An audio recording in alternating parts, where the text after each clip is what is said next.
Molt bé, moltes gràcies, Laura. Anem a començar doncs, aquest seminari. Benvinguts tots els que us heu afegit a participar-hi en la versió presencial aquí a la sala de graus Pep Nadal, de la Facultat de Lletres, i els que esteu connectats a distància a través de la retransmissió que estem fent en streaming. Welcome to all participants in this event. Both those we are here who are doing here in person and those who are joined it remotely through the streaming broadcast that we are doing. Jambo, Caribou, Javaria, Habusui. Quan la cap de l'Oficina Internacional, la Laura, em va escriure proposant-me l'organització d'un acte relacionat amb el Suahili, dins dels actes de la Setmana del País Convidat, que aquest any és Kènia, la primera reacció va ser pensar i jo què tinc a veure amb el Suahili ni amb Kènia. A l'ODELLEUM, que és l'estructura que dirigeixo jo, treballem sobre llengües d'Europa i de la Mediterrània i el Suahili en queda bastant lluny.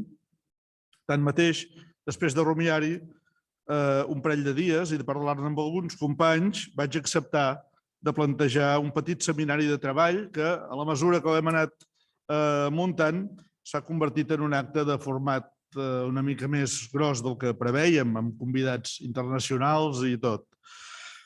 Bé, el Suahili és un fenomen molt interessant pels que ens interessen les llengües, especialment els aspectes socials lligats a les llengües. És una llengua en expansió en una ampla zona de l'Àfrica Oriental que té uns 5 milions de parlants nadius, per tant, més o menys com el català, podríem dir una mica més, però que arriba a tenir més de 50 milions de parlants com a segona o tercera llengua, és a dir, que la fan servir com a llengua de relació més enllà de la pròpia comunitat d'origen. Algunes fonts, de fet, parlen de 120 o de 150 milions de persones que poden interaccionar d'alguna manera amb aquesta llengua. Naturalment, la promoció del Suahili com a llengua franca o llengua d'interrelació en substitució de l'anglès o d'altres llengües europees que són presents a l'Àfrica com a conseqüència del colonialisme és, naturalment, aquesta promoció del Suahili una iniciativa que té implicacions importants en el terreny de la representació o de la identitat, que, com cada vegada resulta més evident, és una de les principals funcions de les llengües en general. Ens agradaria, doncs, que aquest seminari serveixi per parlar una mica d'aquestes coses i també per donar a conèixer la realitat del Suahili entre els estudiants i els acadèmics de la Universitat de Girona. Tant de bo que ho aconseguim. Les intervencions que hem preparat seran alguna en català i les altres en anglès i tindran una durada aproximada d'uns 30-40 minuts. L'acte s'acabarà a la 1 del migdia, que són les 2 a l'hora de Kènia, i si al final del final de les intervencions ens queda una mica d'espai, tindrem temps de plantejar alguna pregunta. Si no fos així i no tinguéssim temps i a algú li ha quedat alguna inquietud per resoldre, no hi ha problema, que ens adreci les qüestions i em comprometo a vehicular aquestes preguntes posteriorment. Per tant, sense més preàmbuls, anem a començar el seminari amb la primera de les intervencions, que és la de la Carme Junyent, professora de Lingüística de la Universitat de Barcelona i especialista en llengües africanes. Ella dirigeix el grup GELA, que vol dir Grup d'Estudi de Llengües Amenaçades, de la UB, i participa habitualment en activitats sobre polítiques lingüístiques i altres aspectes relatius a les llengües. És una persona molt present en els mitjans de comunicació catalans i és una persona clarament molt autoritzada per parlar d'aquests aspectes que ens interessaven, que a mi m'interessaven, especialment en el moment en què vaig plantejar aquest seminari. Li passo la paraula. Gràcies, Carme, per ser avui aquí, malgrat els entrebancs que sé que has tingut de mobilitat de transport, però que has fet l'esforç de poder ser aquí tal com havíem previst i t'ho agraeixo molt bé. T'ho agraeixo molt, vaja. Bé, gràcies. Bon dia, em sentiu? Perquè és que no veig si això funciona. Ara diria que sí. Ara sí. Menys. Bé, bon dia, gràcies per ser aquí i els que són a l'altra banda que els hem d'intuir. Bé, agraeixo la invitació i agraeixo que s'hagi organitzat aquesta jornada més enllà del Kènia com a país convidat, que també em sembla molt bé, però en el cas del Swahili, i jo no parlaré pròpiament del Swahili perquè ja tindreu especialistes, però clar, com que tinc la perspectiva dels anys, jo als anys 70 vaig començar a estudiar Swahili, aleshores estava a la Universitat de Barcelona, després vaig fer estudis africans primer a Marburg, després a Colònia, després a Los Angeles, però quan vaig començar a estudiar Swahili ho vaig fer pel meu compte. Vull dir, jo no sabia ni que això es podia estudiar. I recordo que en aquell moment de la Universitat de Barcelona només vaig trobar un professor que sabia què era el Swahili. Vull dir que, i ara la cosa ha canviat moltíssim. No que tinguem estudis africans ni coses així, però com a mínim sí que estem familiaritzats amb força més llengües de l'Àfrica. Hauria estat bé que haguéssim estat familiaritzats amb el Swahili i llengües bantu i altres llengües del món, perquè també aquells anys va ser quan va començar la qüestió del gènere, quan es van començar a fer propostes. I en Swahili, que hi ha uns quants gèneres, això que s'anomena classes nominals i que nosaltres hauríem d'anomenar també classes nominals i ens estalviaríem moltes confusions, doncs,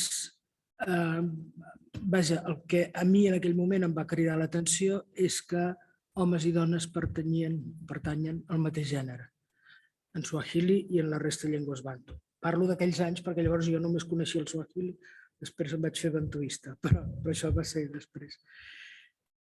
I, clar, com que començava aquest debat, jo vaig plantejar, bé, si una llengua que té una solució tan diferent de la que nosaltres tenim i, en certa manera, el que es proposava aquí, resulta que la societat és tan masclista com la nostra, no pot ser que no hi hagi cap relació entre una cosa i una altra.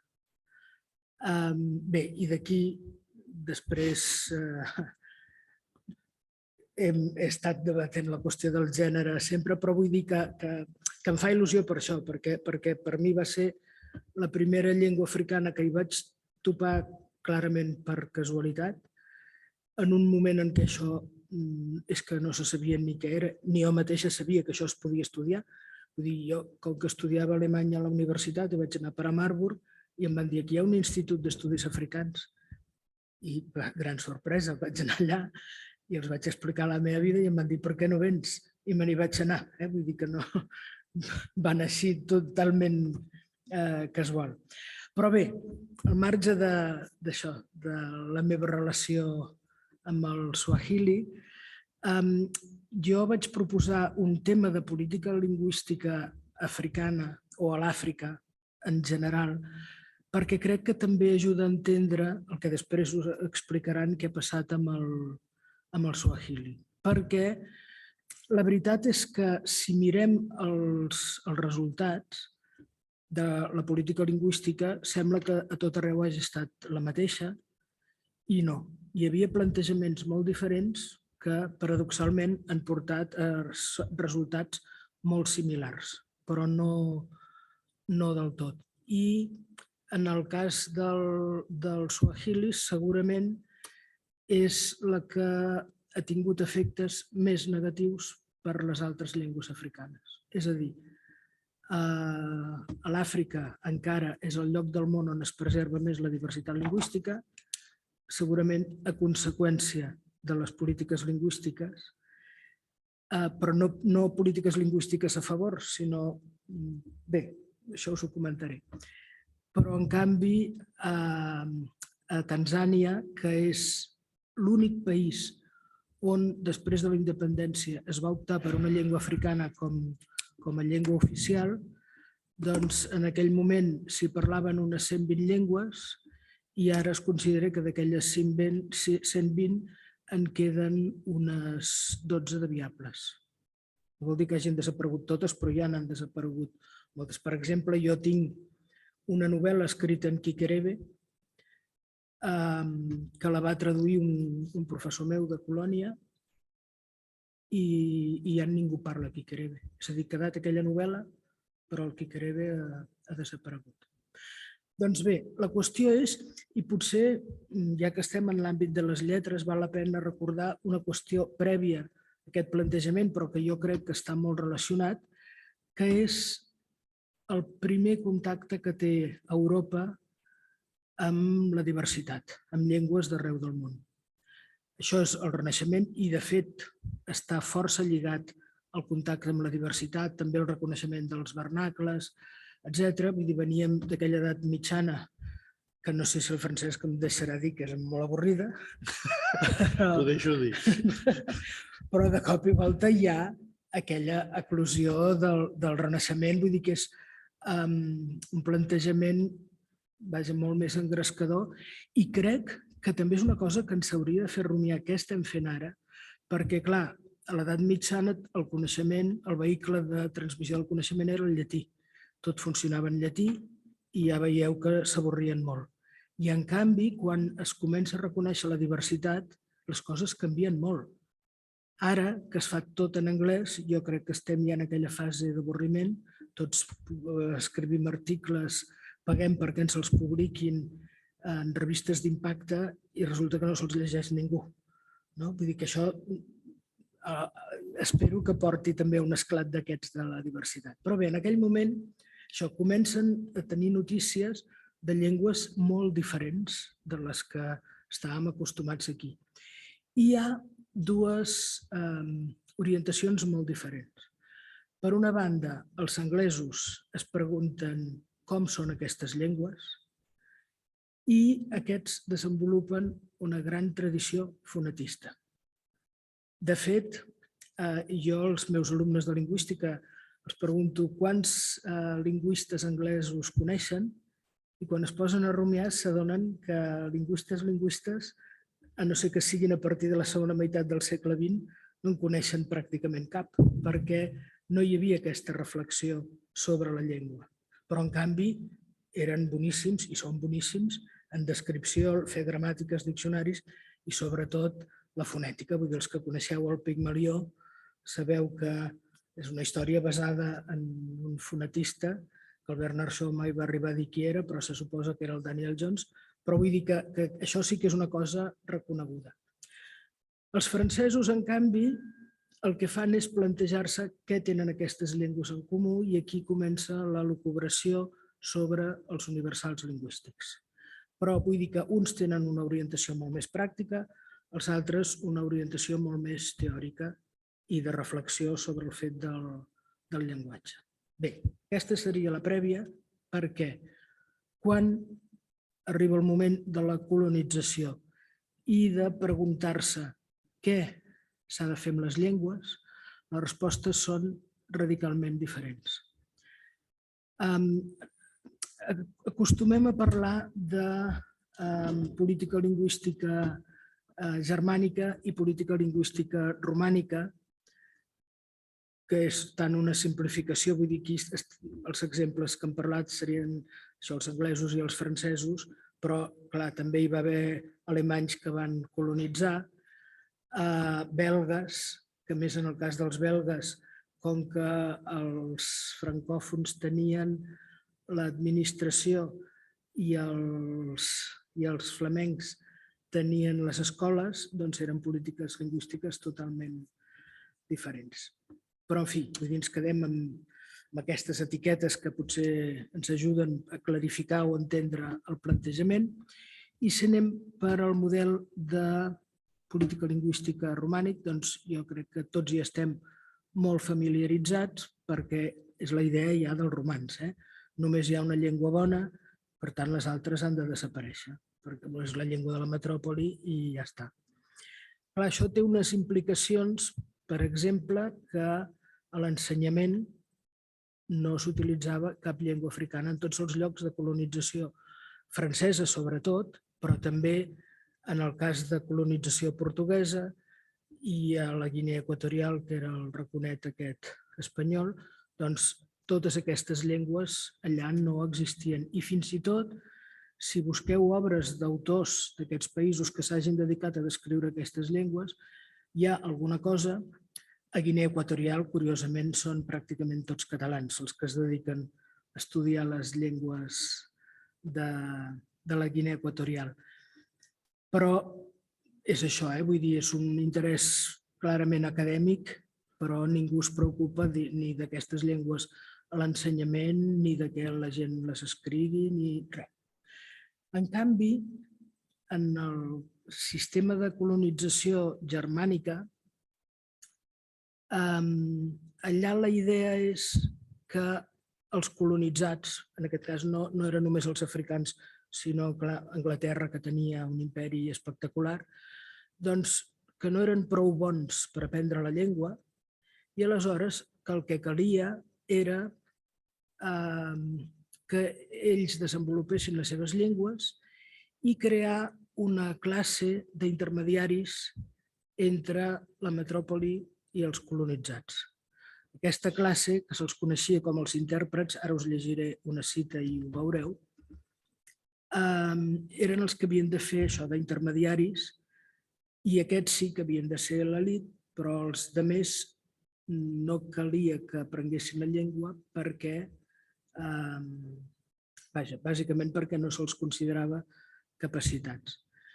Això té unes implicacions en el cas de l'ensenyament, doncs, en zones de colonització anglesa i quan els alemanys hi van ser fins la Primera Guerra Mundial, però van ser el que en aquell moment era Tanganyika, Namíbia, Togo, Camerún, una part del Camerún, i en tots aquests llocs, ara perquè la gent ja s'ha mort, però fins fa molt pocs anys, quan trobaves persones que havien anat a l'escola a l'època de colonització alemanya, tots sabien escriure la seva llengua, perquè n'havien après a l'escola. I això que us deia, en el cas del que va ser primer el Congo, el Zaire, després ara és la República Democràtica del Congo, perquè ha anat canviant de nom. No penseu que durant segles, en la meva vida jo n'he conegut 4 noms diferents com a mínim. Doncs hi havia això, que l'administració la portaven els francòfons i només funcionava el francès, però en canvi a les escoles la portaven els flamencs i aquests sí que, no sé, per exemple, el lingala, que és també una llengua franca com el suahili, no tan extesa, però també ho és, doncs hi ha força producció de còmics actualment. Vull dir que és una llengua que ha generat una certa tradició literària i també literària popular. Doncs bé, us llegeixo el que és el fonament d'aquesta política lingüística germànica explicat per un funcionari anglès. Ell era a l'Índia, ja veureu que parla de l'Índia, però de fet la idea era aquesta. Diu, en l'actualitat hem de fer tot el possible per formar una classe que pugui ser intèrpret entre nosaltres i els milions que governem. Una classe de persones, indis de sang i de color, però anglesos pel gust, les opinions, la moral i l'intel·lecte. Aquesta classe podem deixar-los perfeccionar els dialectes vernacles del país, enriquir aquests dialectes en termes de ciència manllevats de la nomenclatura occidental i convertir-los a poc en vehicles adequats per transmetre el coneixement a la gran massa de la població. Ja veieu que la idea és això, vull dir, ells que s'arreglin amb els estris que tenen i aleshores sempre hi haurà aquest grup que, de fet, la primera novel·la del Wole Soyinka, que va ser Premi Nobel de Literatura el 86, es diu Els intèrprets i parla justament d'aquesta classe, d'aquest grup de persones. Però, per cert, això és la doctrina Macaulay, si la busqueu per internet la trobareu i trobareu la història del senyor aquest, que és el que fa explícit aquesta idea. Després, si busqueu, és que, clar, el fet que les llengües colonials fossin o no fossin presents a l'ensenyament ha marcat molt des de com ens aproximem a aquestes llengües, com les anomenem. En la zona de classificació romànica normalment es parla de dialectes, o sigui, no els consideren ni de llengües, o patuà o coses així, però no els consideren llengües. I després, una gran diferència que podem notar és que no s'ha desenvolupat pràcticament literatura escrita en les llengües que es parlen en zones de colonització romànica. En canvi, en les zones de colonització germànica, des del segle XIX hi ha literatura en força llengües i ja dic, era una cosa molt més arrelada.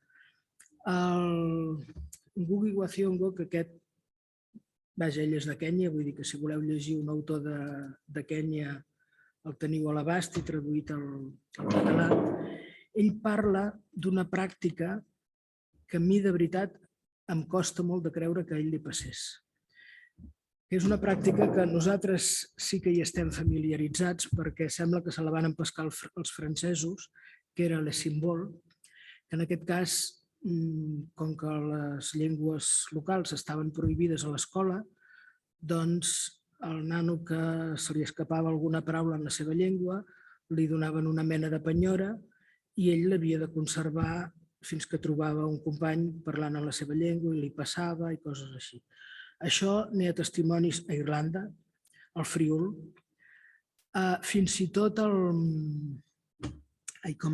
Camilleri, que era sicilià i que estava en un moment d'unificació de l'italià i tot això, ell estava en un internat i explica que els hi feien això, perquè allà havien de parlar tots l'italià que tocava i també feien aquest sistema. I ell explica que va trobar la manera d'escapolir-se'n perquè cada dia buscava una paraula al diccionari que fos estranya i al vespre, que era l'hora que passaven comptes o que rebia el càstig, el que tenia la penyora, la deixava anar. I llavors li deien, mira, he dit una paraula en sicilià. I ell deia, no, mira, és que és el diccionari. I així aconseguia alliberar-se del càstig. Bé, doncs aquesta pràctica a l'Àfrica de colonització romànica es va fer per tot arreu. Hi ha escriptors, novel·listes que ho han explicat i que ho descriuen. Ngugi també ho diu, ja dic, a mi em costa de creure perquè és l'únic testimoni que jo he trobat en zona de colonització germànica. Bé, després això ha tingut moltes conseqüències en la literatura. Ara quan vam fer l'exposició aquesta d'escriptors africans, que em vaig mirar la qüestió de com justifiquen per què opten per una llengua colonial, si tu agafes escriptors que són de zones de colonització germànica, et diuen, doncs jo escric en anglès perquè vull més lectors. Ja està.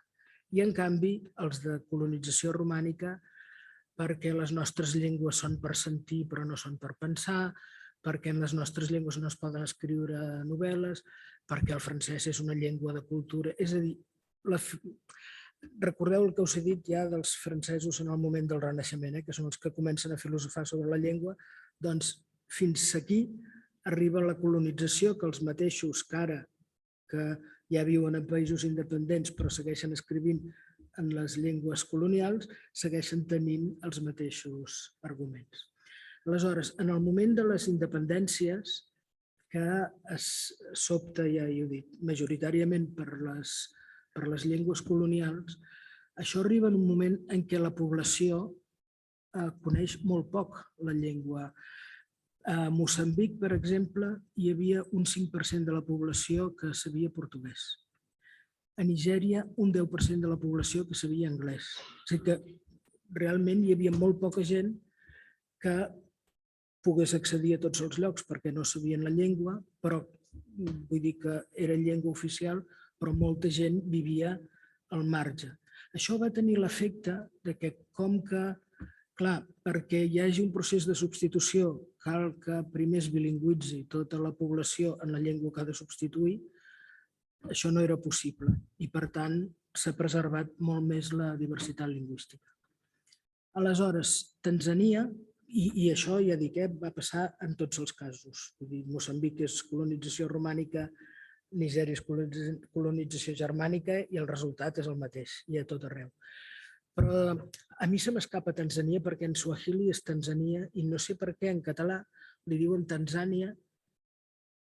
No trencaríem cap norma si diguéssim Tanzània, però en fi, en català es diu Tanzània. És que a mi em costa molt per això, perquè a més a mi em corregien sempre i em deien Tanzània, o sigui que ara m'haig de tornar a corregir.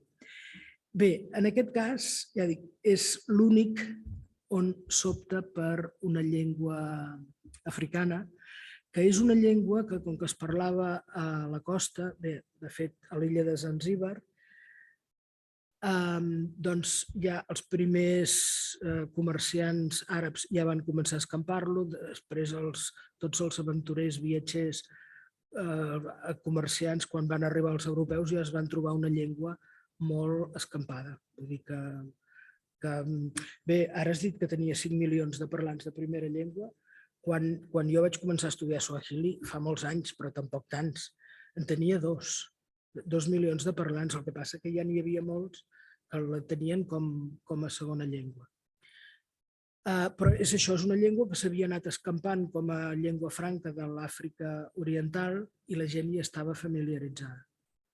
I aleshores, quan es tria com a llengua oficial, el pas per substituir és molt més fàcil perquè, vaja, és com si diguéssim, o sigui, aquí si desapareix el català, desapareixerà a mans del castellà i no de l'anglès, per més que ens diguin, no? Senzillament perquè tots sabem castellà i no tots sabem anglès. Doncs allà va passar una cosa semblant. Si haguessin posat l'anglès, hi havia molta gent que no el podia fer servir, com que havien posat el suahili, que qui més qui menys el sabia fer anar, doncs això va contribuir a la difusió. Es va fer molta feina perquè s'utilitzés a l'ensenyament. A la primària, com que amb això ja hi estaven avesats, no va ser problema. A la universitat també va ser, diríem, el segon nivell on es va poder fer servir. I després els que van trigar menys van ser els de la secundària. Perquè, clar, una secundària implica crear uns materials que també impliquen uns coneixements, ja és diferent, no? Però la qüestió és que sí que hi va haver una campanya clarament adreçada a substituir les altres llengües. A més, també van sortir escriptors que molts estan molt bé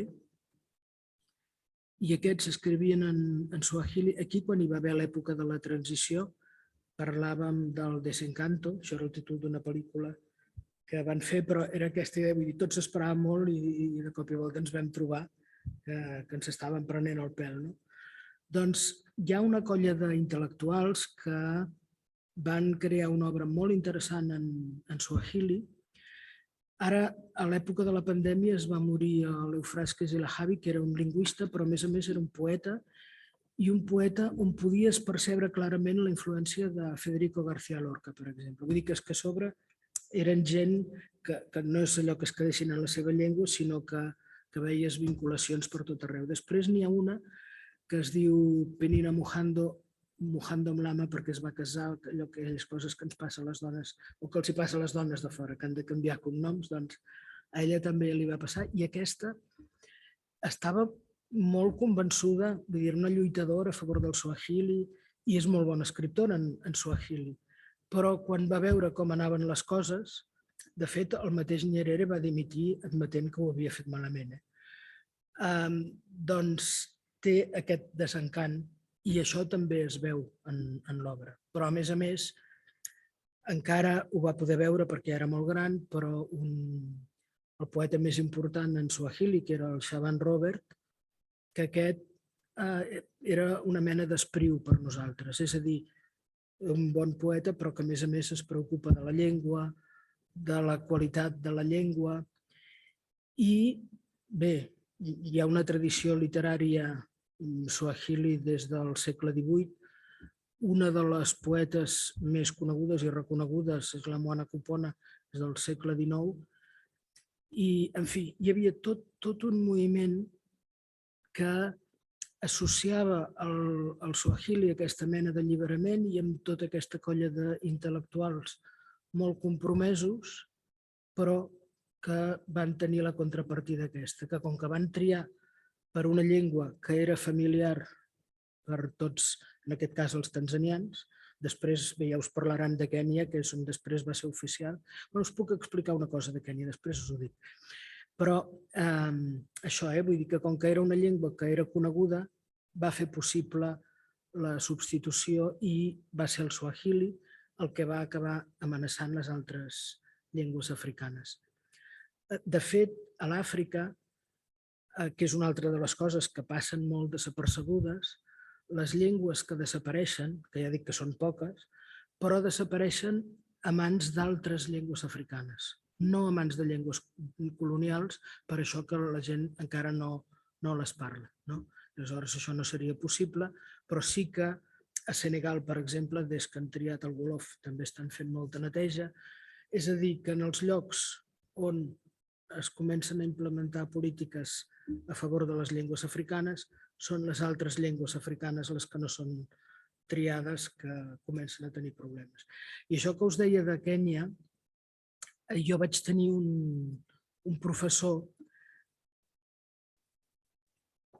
el Bernheine, que és lingüista també, però vaja, és africanista, i ell va estar treballant a Nairobi, doncs devia ser els anys darrers 60, primers 70, i en aquella època es va fer un referèndum per demanar si la població volia que la llengua oficial fos el suahili o no.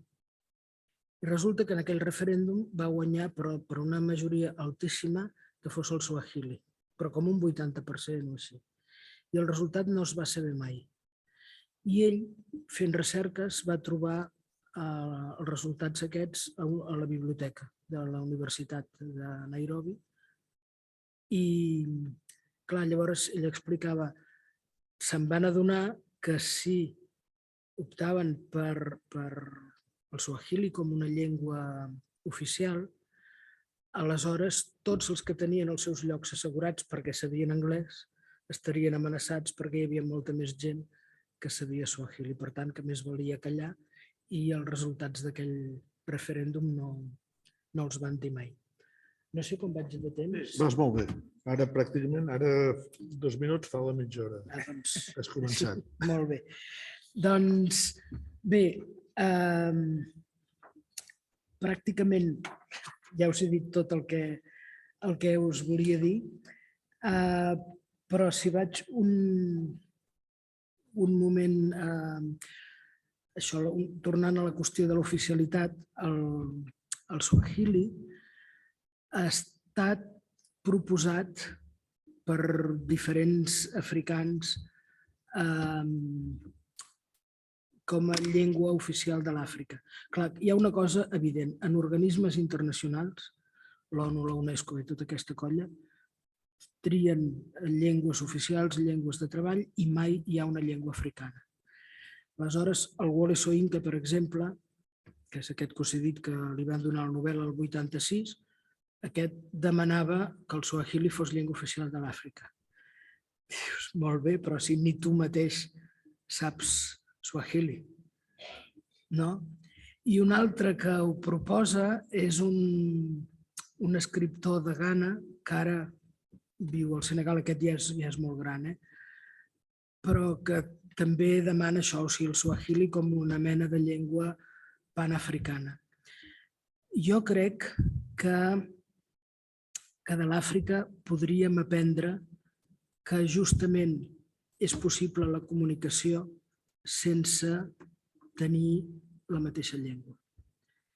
És a dir, que no és perquè hi hagi diversitat que tenim problemes per comunicar-nos, sinó, bé, jo ho dic parlant de comunicació en general, que l'important per comunicar-se no és compartir un codi, sinó tenir alguna cosa per dir.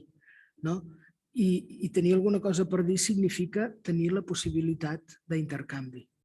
És a dir, si Àfrica juga el paper que li toca per les aportacions que fa a la humanitat, doncs nosaltres també hem d'aprendre llengües africanes, de manera que es pugui establir un intercanvi en igualtat de condicions. Perquè si sempre anem, i com anem ara, perquè tothom funcioni en anglès, tothom està renunciant a allò que és i, en definitiva, allò que pot aportar, i això ens fa a tots súbdits i a part de la quantitat de coneixement que estem fent desaparèixer per això, perquè és impossible accedir a tot el que es produeix en anglès.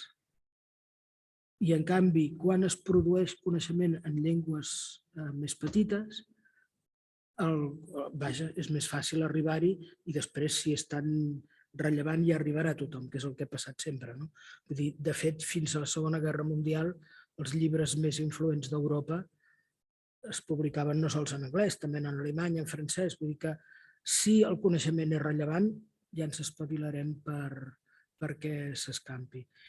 I crec que s'hauria de fer una aposta en aquest sentit. O sigui, volem saber què ens pot aportar l'Àfrica, però nosaltres també hem d'establir un pont cap a l'Àfrica, coneixent les seves llengües, és a dir, no demanant-los que se supeditin a les nostres, sinó que ens aportin.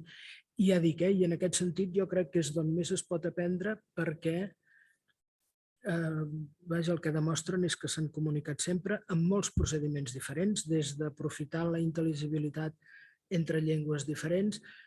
El poliglotisme, això a l'Àfrica Occidental és molt habitual. Si pregunteu senegalesos que teniu per aquí quantes llengües parlen africanes, i tots en parlen 4 o 5.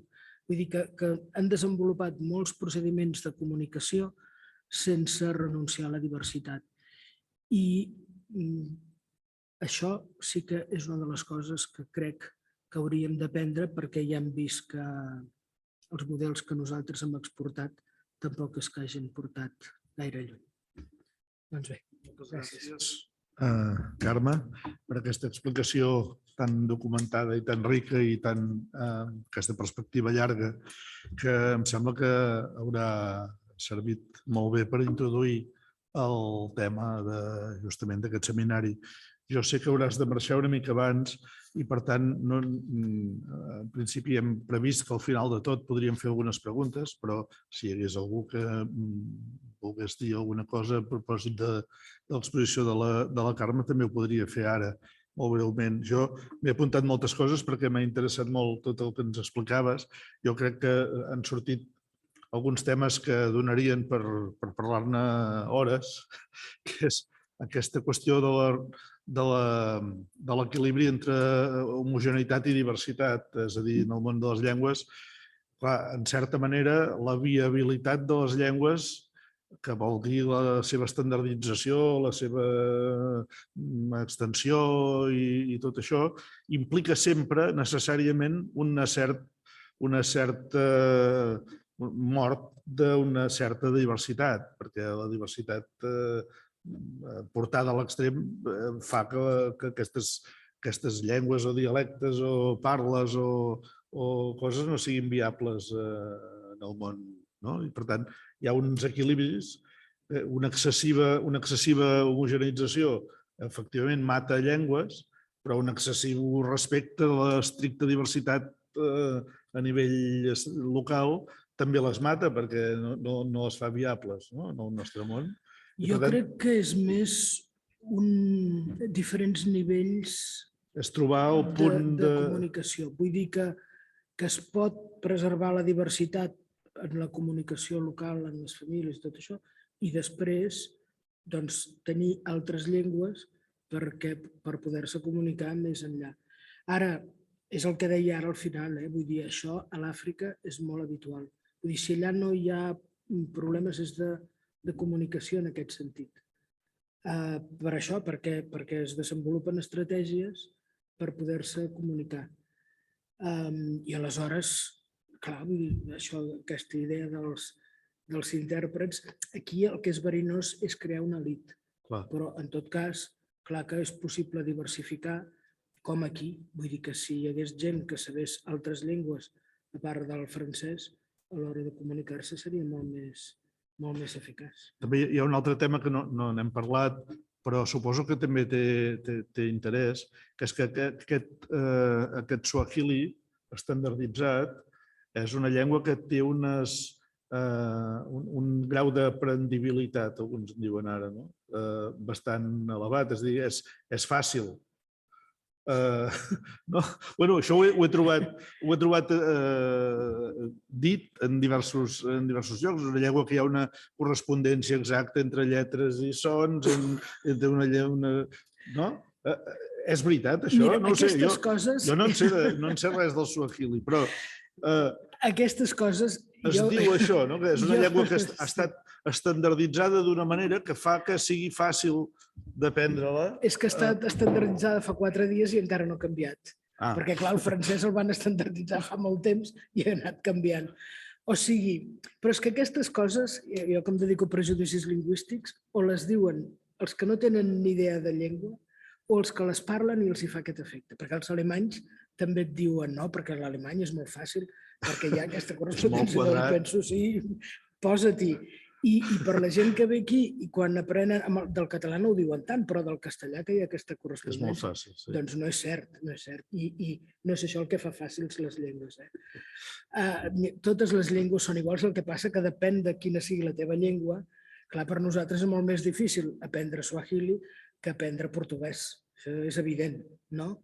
Però per un del Camerún és molt més fàcil aprendre suahili que no aprendre portuguès o francès, encara que sigui la seva llengua colonial, perquè són molt més properes. Però és això, no hi ha llengües ni més fàcils ni més difícils. I l'estandardització, és això, com que és una cosa molt recent, la llengua encara no ha canviat tant. Ara, jo que vaig aprendre suahili pel meu compte i en aquell moment no hi havia ni gravacions ni coses així, jo recordo que vaig escriure el locutor en suahili de la BBC perquè em digués a quines hores, es va emocionar molt ell perquè el vaig escriure, perquè no sé a quines hores de la nit es podia captar i per poder sentir suahili, perquè si no, a part del Humphrey Bogart o la Reina d'Àfrica o les pel·lícules altres o coses així, no se sentia mai suahili. I jo quan em vaig començar a estudiar seriosament a Alemanya vaig haver de corregir moltes coses perquè jo també suposava que hi havia aquesta correspondència i no. A veure, l'únic que té, però això el Lingala encara ho té més, és que com que és llengua franca, en algun sentit s'ha simplificat. Per exemple, hi ha varietats que fan servir menys classes nominals, però l'estàndard no, l'estàndard té 16 classes nominals, vull dir que, i amb les concordances i tot, vull dir que jo de veritat, o sigui, els que diuen que és fàcil és que no ho han intentat. A mi quan em diuen que hi ha llengües primitives, dic, a veure, digue'm quina llengua primitiva coneixes. I en qualsevol cas, si esdevé el suahili una macrollengua amb tants milions de parlants, la diversificació està garantida, no? També, a la llarga. Sí, això com totes, però vaja, tots sense espavilem. Jo, que soc de Masquefa, entenc els de Girona. Imagina't. Molt bé, doncs moltes gràcies, Carme. No hi ha res entre el públic. No sé si algú té ni alguna cosa més a dir. O vaja, els que són fora. Sí. Hi ha un problema, Belina, que és que no tens micròfon i no et sentiran els que són a... Si vols pujar...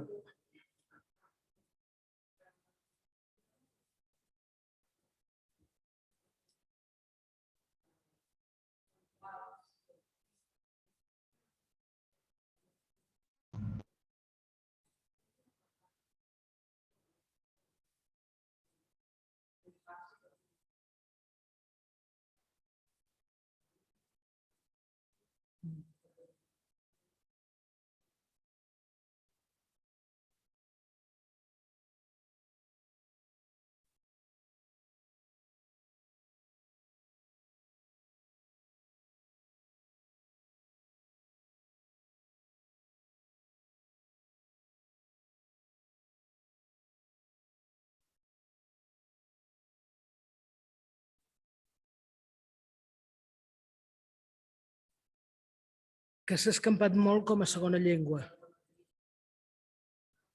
Sí, sí, ho dic, ara ho dic pels que sou connectats online. Una de les persones presents a la sala ha fet una pregunta que no heu pogut sentir segurament a propòsit del Swahili i ha demanat a la professora Junyent fins a quin punt, quin nombre de parlants té el Swahili com a llengua primera o si efectivament la gran majoria dels parlants del Swahili ho fan el parlen com a segona llengua, perquè hi hauria diferències en la manera d'aprendre-ho. No, és el que deia. Ell ha dit que hi ha 5 milions que el tenen com a primera llengua i després 60 fins a 120 o 150 que el tenen com a segona llengua. Vull dir que hi ha molts més parlants que el tenen com a segona llengua que no com a primera. És això. Molt bé, doncs moltes gràcies, Carme. I em sap greu, però us haig de deixar. Espero que vagi molt bé. Molt bé. I bé, i un altre cop gràcies. L'agraïment i l'enhorabona per haver organitzat aquesta jornada. Molt bé, moltes gràcies. Doncs nosaltres proseguim amb el seminari i ara seria el torn de paraula d'en Mushina Wawero,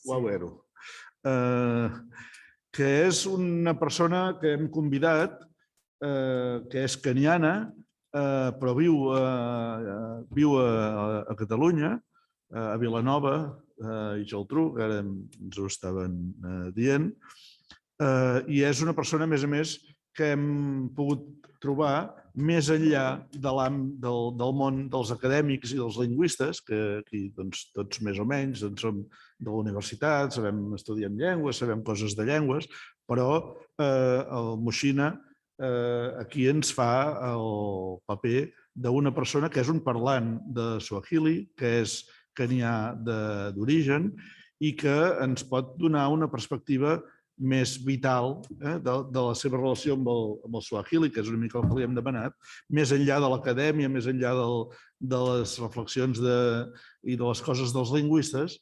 Ell ens explicarà una mica quina és la seva experiència, quina ha estat la seva experiència amb el Swahili des del punt de vista d'un parlant no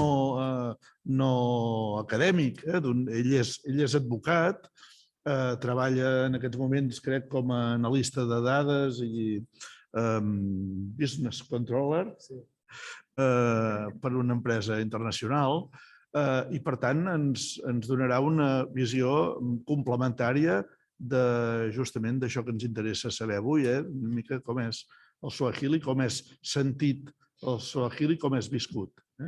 La seva intervenció serà en anglès. Mushina, it's your turn.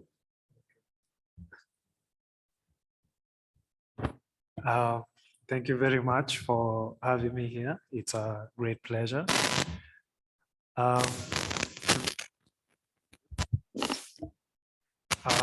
To begin with,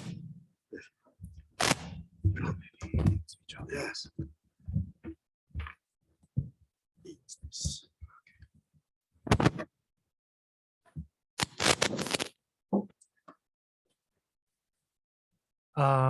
To begin with, I'll introduce myself. My name is Mushina Waweru, like he has rightly put it. I was born and raised in Kenya, specifically in the capital city of Nairobi. And I speak 3 languages, that's English, Kiswahili, and my mother tongue, which is Kikuyu. And I'm currently learning Catalan, which is work in progress. So just to give you a bit of perspective about my country, we have about, according to the last estimates, we are about 51 million people. And out of these 51 million people, we are divided into 44 ethnic communities. And each ethnic community speaks its own distinct language. Like I said, I speak Kikuyu, so it means I'm a Kikuyu. And if you were to look at the composition of our population, me being a Kikuyu, we have since independence been the majority tribe, which we constitute about 20% of the population. It also means Swahili is also an ethnic community by itself in Kenya. But if you look at the demographics in terms of population size, the Swahili people constitute less than 1% of the Kenyan population.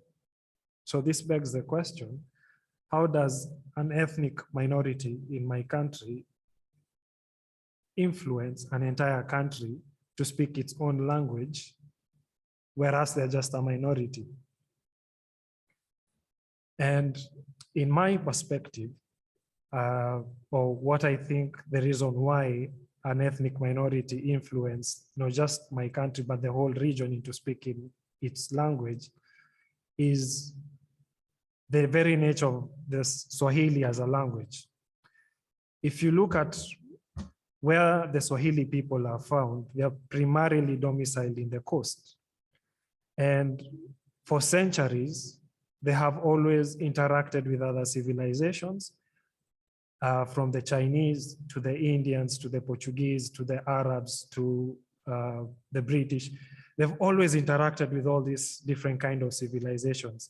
Equally, the tribes or the ethnic communities from the mainland have also always interacted with them, because the people at the coast served as a gateway or a source of materials that were not found in the mainland. So apart from interacting with foreign languages, they also interacted with the mainland languages, the Kikuyus like me, the Kambas, the Maasais, and so on and so forth. And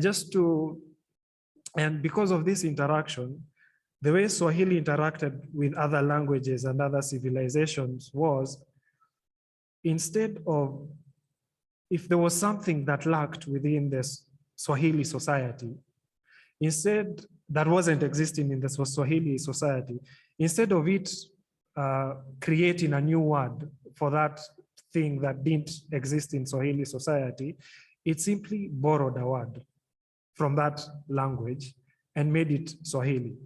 So that's why sometimes when you speak to people, you will hear things like Swahili is influenced a lot by Arabic. It has some Portuguese in it. But what people fail to understand, it also has other languages from the mainland. I'll give you an example, just to demonstrate my point. Sugar in Swahili is sukari. In Arabic, it's al-sukra. Within the traditional Swahili society, sugar is something that didn't exist. It's something that was introduced into the society. And the region I come from, sugar, we predominantly get it from sugarcane. But sugarcane existed within the Swahili society. They just had not learned how to process it into sugar. And the word for sugarcane in Swahili is miwa. You can clearly see there's no relation in terms of sukari and miwa. The same way, because Swahili was interacting with other languages in the interior of the country. For instance, in my language, sugar is shukari or sukari based on which region you come from. But because we had sugarcane and it existed, sugarcane in my language is kegwa, which is nothing close to shukari, sukari. So this is just to demonstrate my point. And if you look at other words we have in terms of influence, we have a common Kenyan delicacy is we have a delicacy called chapati, which is borrowed from India. We have a delicacy, we have another word, a meal where we mix maize meal and water, and we call it ugali in the mainland. But the Swahili people had always had it, and they have a different name called sima. So as a language also, gets into the interior, it evolves based on how it interacts with different communities. So, from the coast into the interior, the language is interacting with different ethnic communities. Each ethnic community is adapting Swahili to its situation. And the language itself is also malleable enough to adapt to all these languages. So come independence, the only job opportunities that were there in my country, most of them were found in Nairobi. And so what this means, anyone who wants to get a good job, have a good life, means they have to migrate from their rural areas to come work in Nairobi. And the complexity of this is each ethnic community brings their own version of Swahili in terms of pronunciation, how they play around with the words. And we have about now 44 different versions of Swahili in Nairobi. And then when I was born, it was the region, East and Central Africa, was in a period where there was a lot of turmoil. So we had, because of Somalia breaking up, we had Somali people living in Nairobi. Because of the Rwanda genocide, we had Rwandese living in Nairobi. Because of the Darfur crisis, we had Sudanese living in Nairobi. Because of the dictatorship of Idi Amin, we had Ugandans living in Nairobi. And apart from how the language interacted in the coast, all these people also have interacted with Swahili differently. And in the neighborhood I live in, it wasn't homogeneous. It wasn't a Kikuyu neighborhood. It was a mixture of the 44 tribes, the Somalis, the Sudanese. I used to play with the Sudanese. One of my good friends was Sudanese. My best friend, for example, in Kenya, my childhood best friend, he's half Italian and half Kikuyu. If I go to my local setting, the family setting, we were three of us, me and my three sisters. We are all 1 year apart. And it is in an era where we don't have daycare. So this means what most families then would do, you either get a family member to help you raise your kids, or you hire a nanny. And if you're in the urban centers or in the city, the most common thing was to hire a nanny. And in my case, my parents hired a nanny, and I've never had a Kikuyu nanny. It was always a nanny from a different ethnic community. So this means at home, because both my parents were very busy working and everything, and there's no guarderia. So it means my first 5 years of my life, more or less, the person I interacted more at home was a nanny who didn't speak my language. So the medium of exchange between me and her was Kiswahili. When I went outside to play with other kids, because one is Luo, the other one is Maasai, the other one is from Sudan, the other one is from Uganda, the only medium we could use to communicate was Swahili. We couldn't use another language. So on paper, I'm Kikuyu, and Kikuyu is my first language.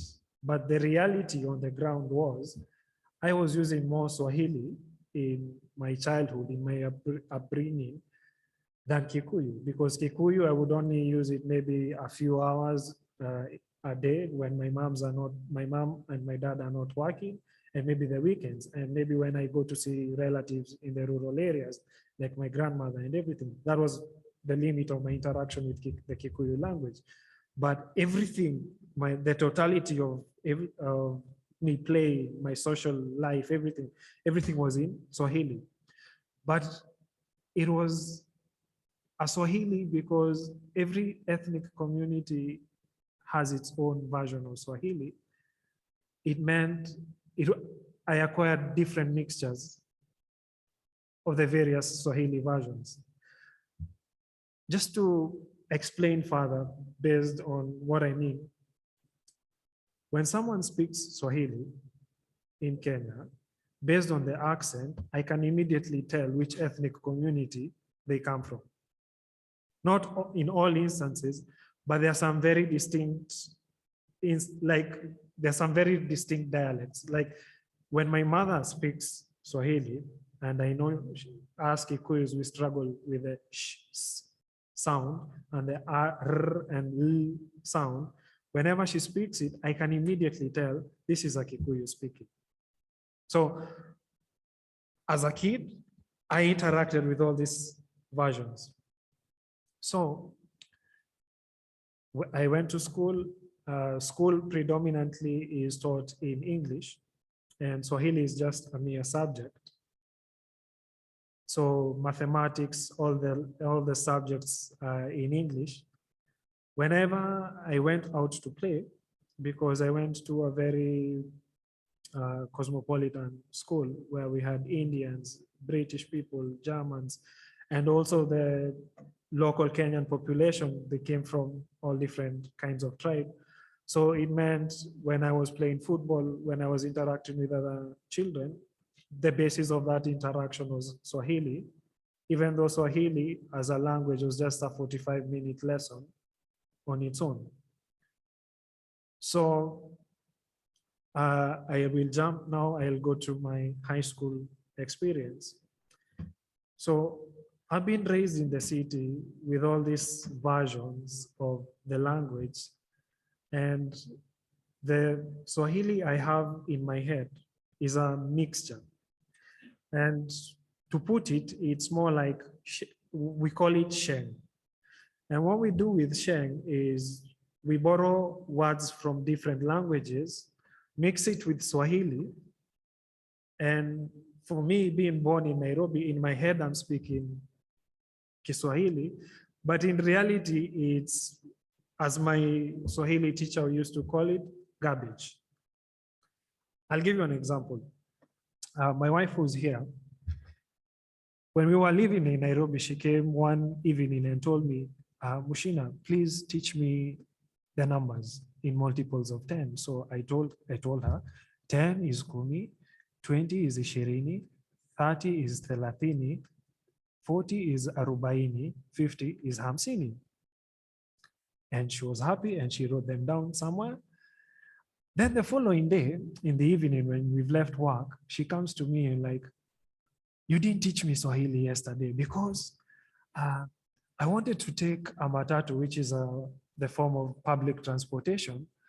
And I was waiting for the bus and I was listening to the prices, and none of them were saying ishirini or thelathini or arobaini or hamsini. So I stood there for 45 minutes trying to hear the price, and I gave up, boarded a matatu and came home. And I asked, so I told her, if you had told me you want to take a matatu, I would not have taught you official Swahili. I would have taught you the street Swahili, or what we speak in Nairobi. For instance, 10 in Swahili is kumi. The street version of it is ashu. Doesn't make sense. Ishirini, which is 20 in English. So 20 is ishirini in Kiswahili. In street Swahili, it becomes mbao, which means literally a piece of wood. But that's the name of the currency. So again, doesn't make sense. Thelathini, for 30, the street version was salasa. Again, doesn't make sense.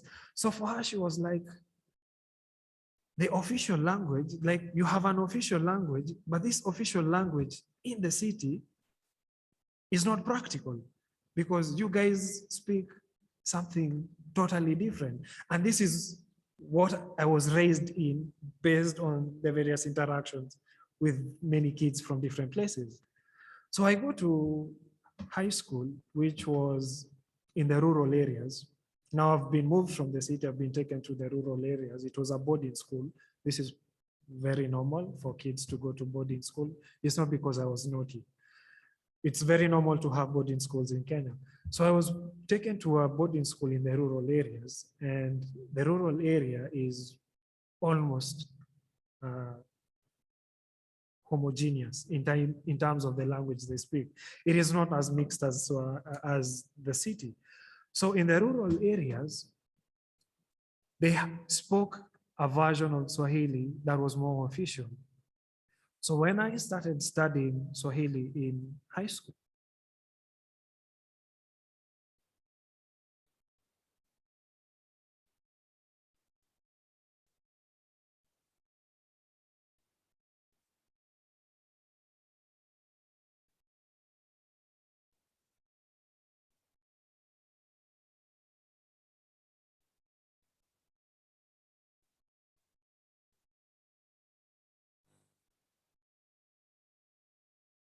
like in a hall like this, and you would move from one teacher to the other, discussing your performance.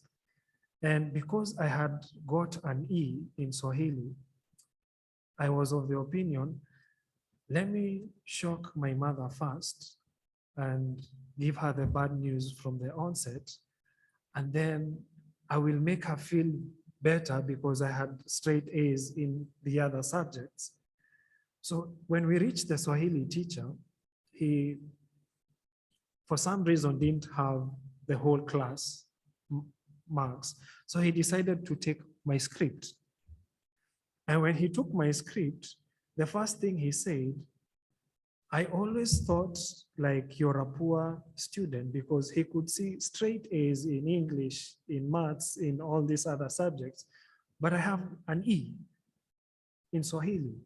So for him, he was like, your problem is because of, like I said earlier, the garbage from the city. And he looked at the class and realized the people who are struggling in his class were the students who come from the city. So he made it his life mission in my whole 4 years in high school. Every day, he would give me an assignment that would last me an hour. And he told me, I will stop giving you this assignment until you reach an A, like the other subjects.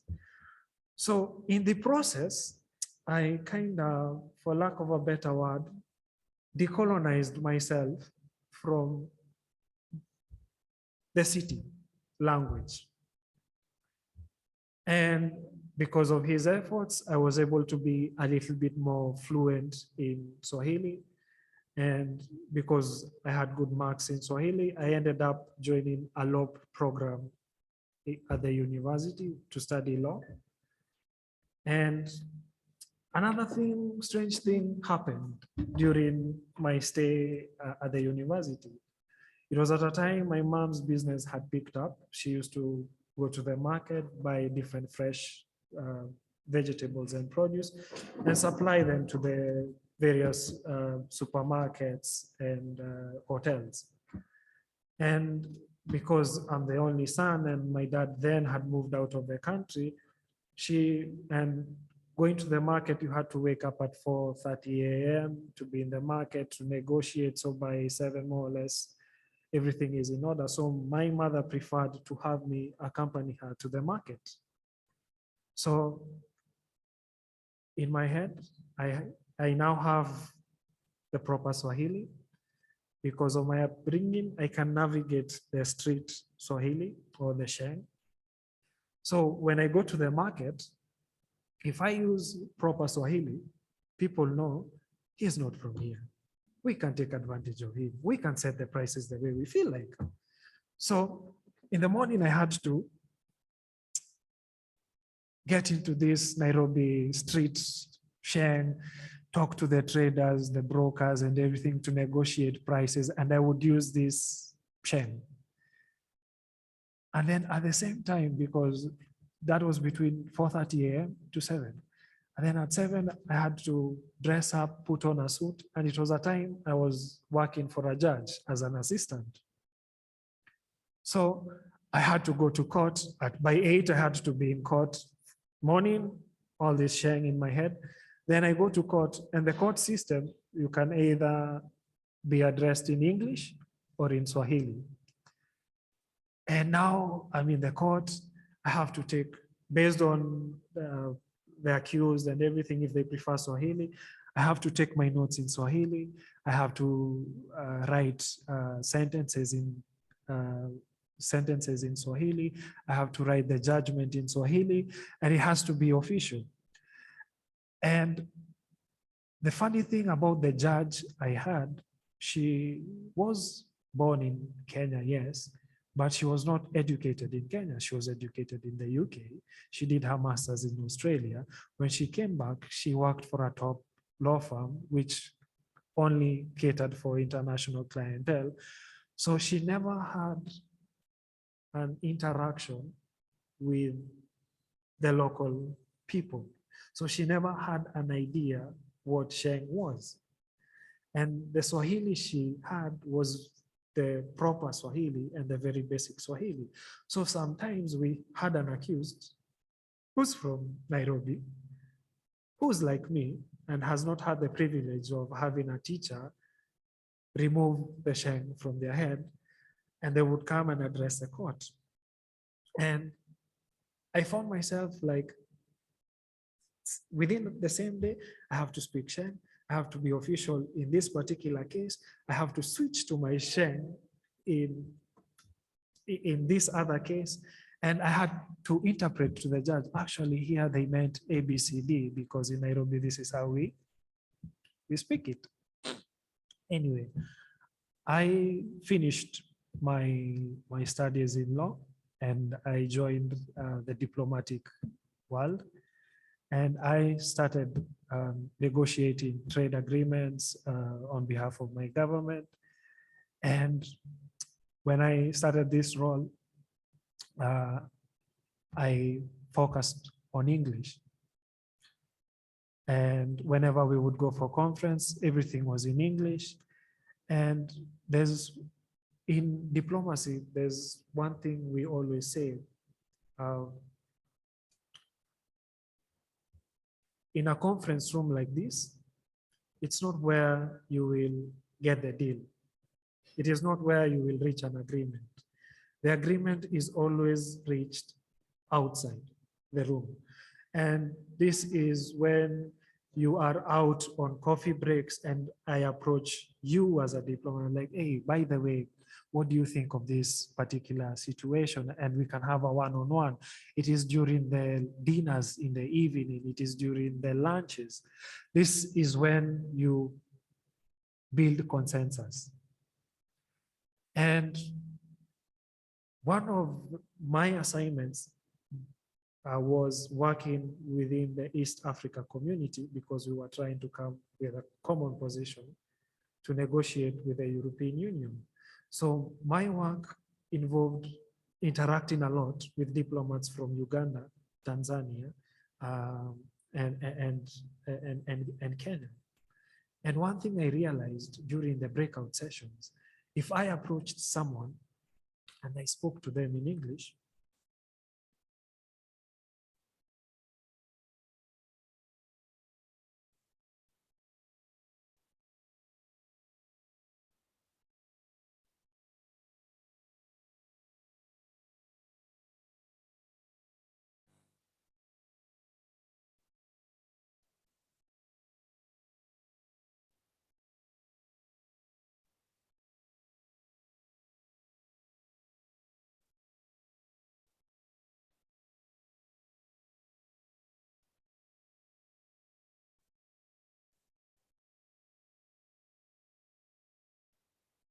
Perdoneu, s'ha perdut el so.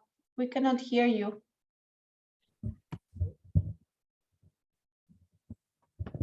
Ara sí. Yes, thank you.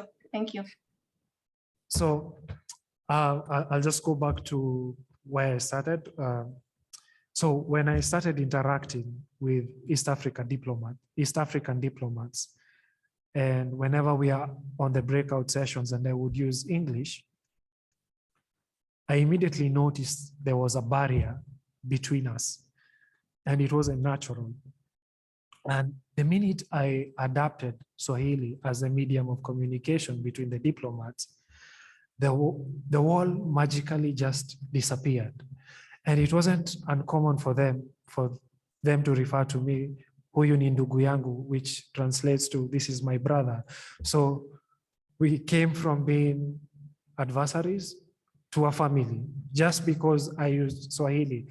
And in most instances, just to give you an example, I would easily get consensus by using Kiswahili as a medium of exchange within 2-3 hours, and we could all agree on something. And to juxtapose this particular example, sometimes I was involved in multilateral negotiations involving many countries, one of them being the World Trade Organization. And my wife can attest to this. Sometimes I would leave home at 6 a.m., come back at 3 a.m., and this would repeat for 5 days. And the reason why is I'm interacting with someone who we don't have a common language with, where it's not as easy as me speaking to East Africans.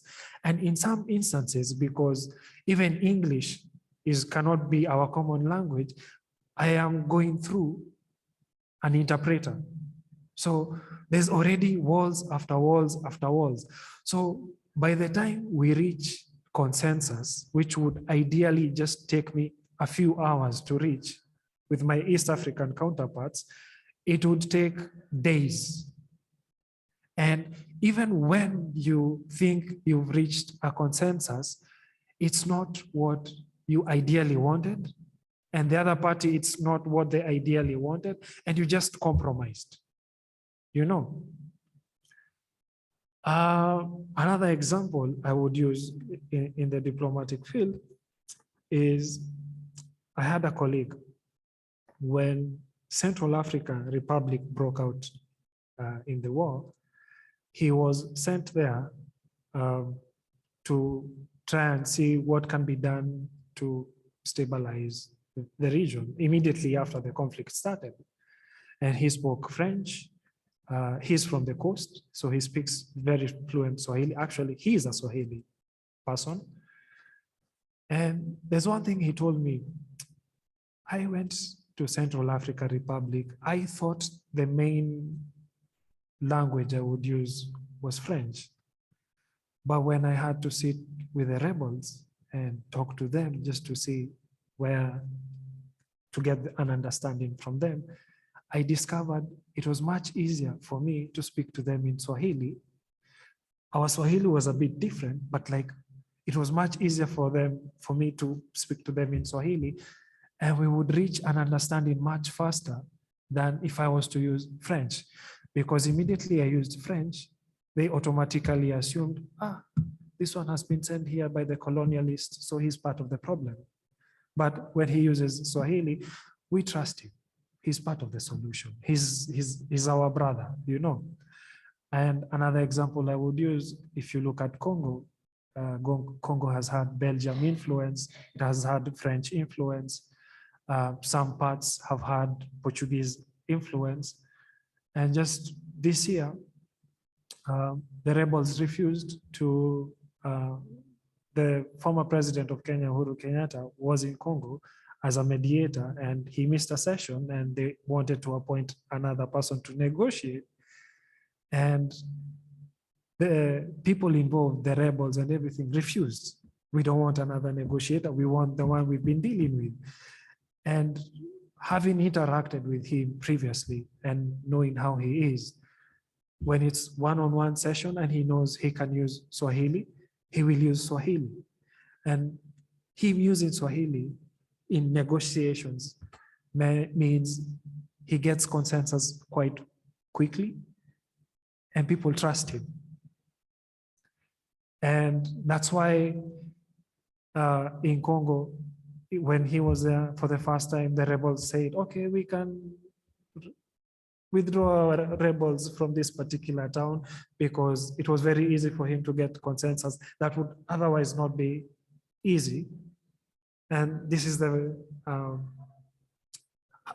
role of Swahili in this particular instance. And because of time, I think I will end my discussion there to allow you guys to ask me whatever questions you have. Thank you very much, Sheena, for your very interesting relate. I think it's a question in the chat.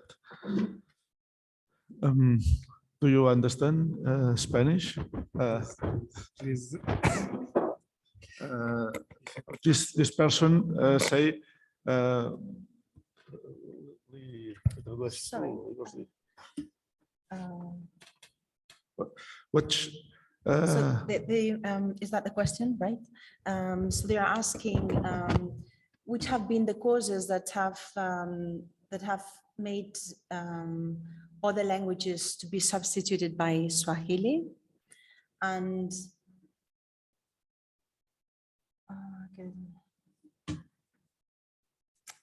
the reasons why. And she says that in post-colonialism, these languages have disappeared. And what do you think is the reason? Just to mention, in my opinion, one of the main reasons was the fact that you have different communities living amongst you, and you want to relate to each other. You had to look for a common ground, and the common ground was Swahili. Like for me, the common ground was Swahili.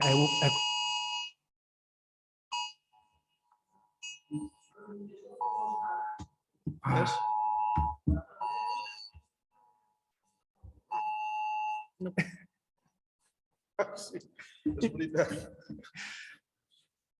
Sorry.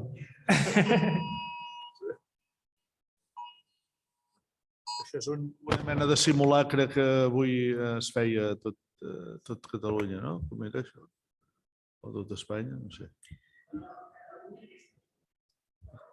Ja, no. Sí, nosaltres ja ho vam És que fer. vaig llegir alguna cosa d'això, però no ho vaig acabar d'entendre. Sí. Well. Okay. Okay.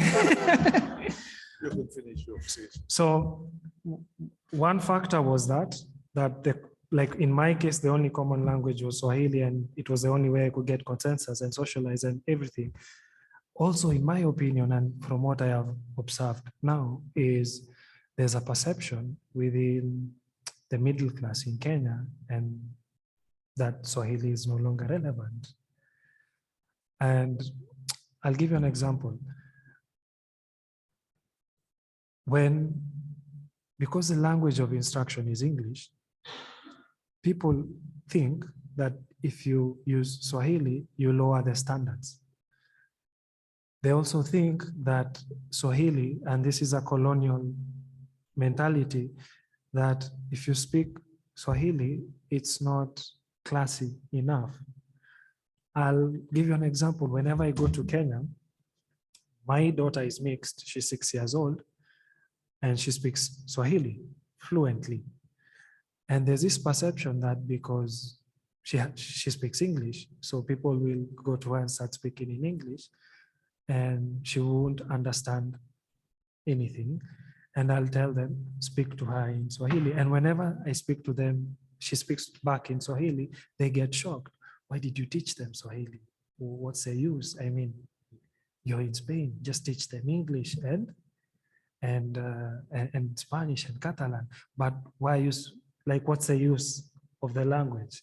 Also, within the Kenyan community here, I get these questions. Why do you want to teach your kids Kikuyu and Kiswahili? Where will they use it?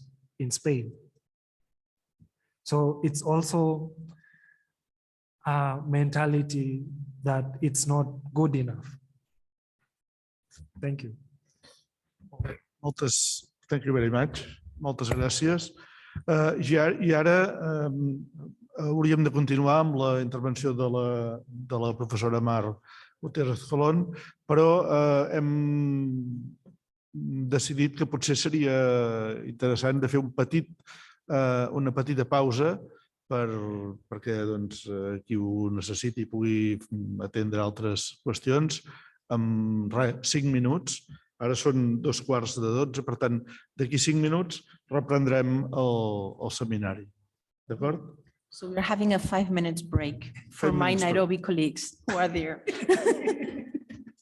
D'acord. We'll be back in 5 minutes. És que si no, no sé. Sí. És que la frase l'entenc bé, però... Sí, no, cada un dels seus. Que... A més a més, em poso nerviós. Sí, bueno. No.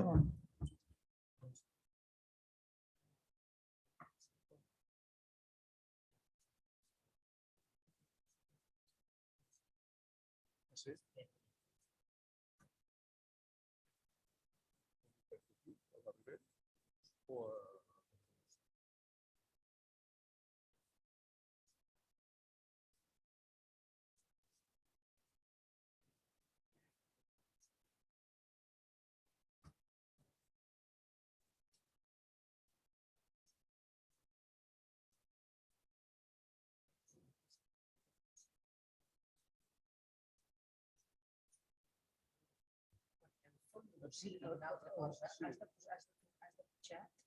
Jo no he gosat de tocar res perquè no la deixis ara. Perquè al fons de pantalla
No pateixis.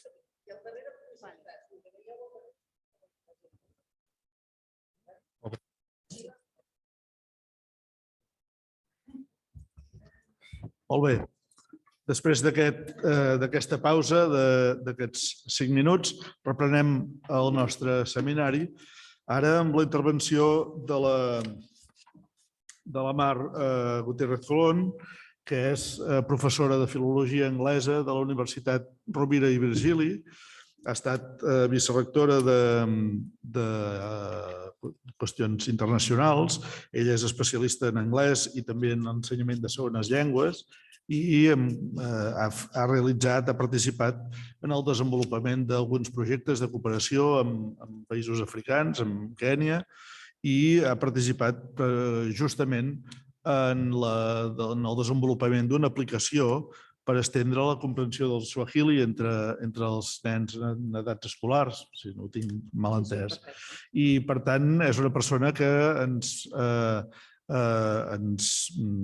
farà referència a un altre vessant que no hem tocat fins ara, que és el vessant de l'ensenyament i de la funció que l'ensenyament de la llengua té en aquest plantejament i en aquestes polítiques lingüístiques de les quals ja hem anat i en aquesta situació social de la qual hem anat parlant en aquestes intervencions prèvies.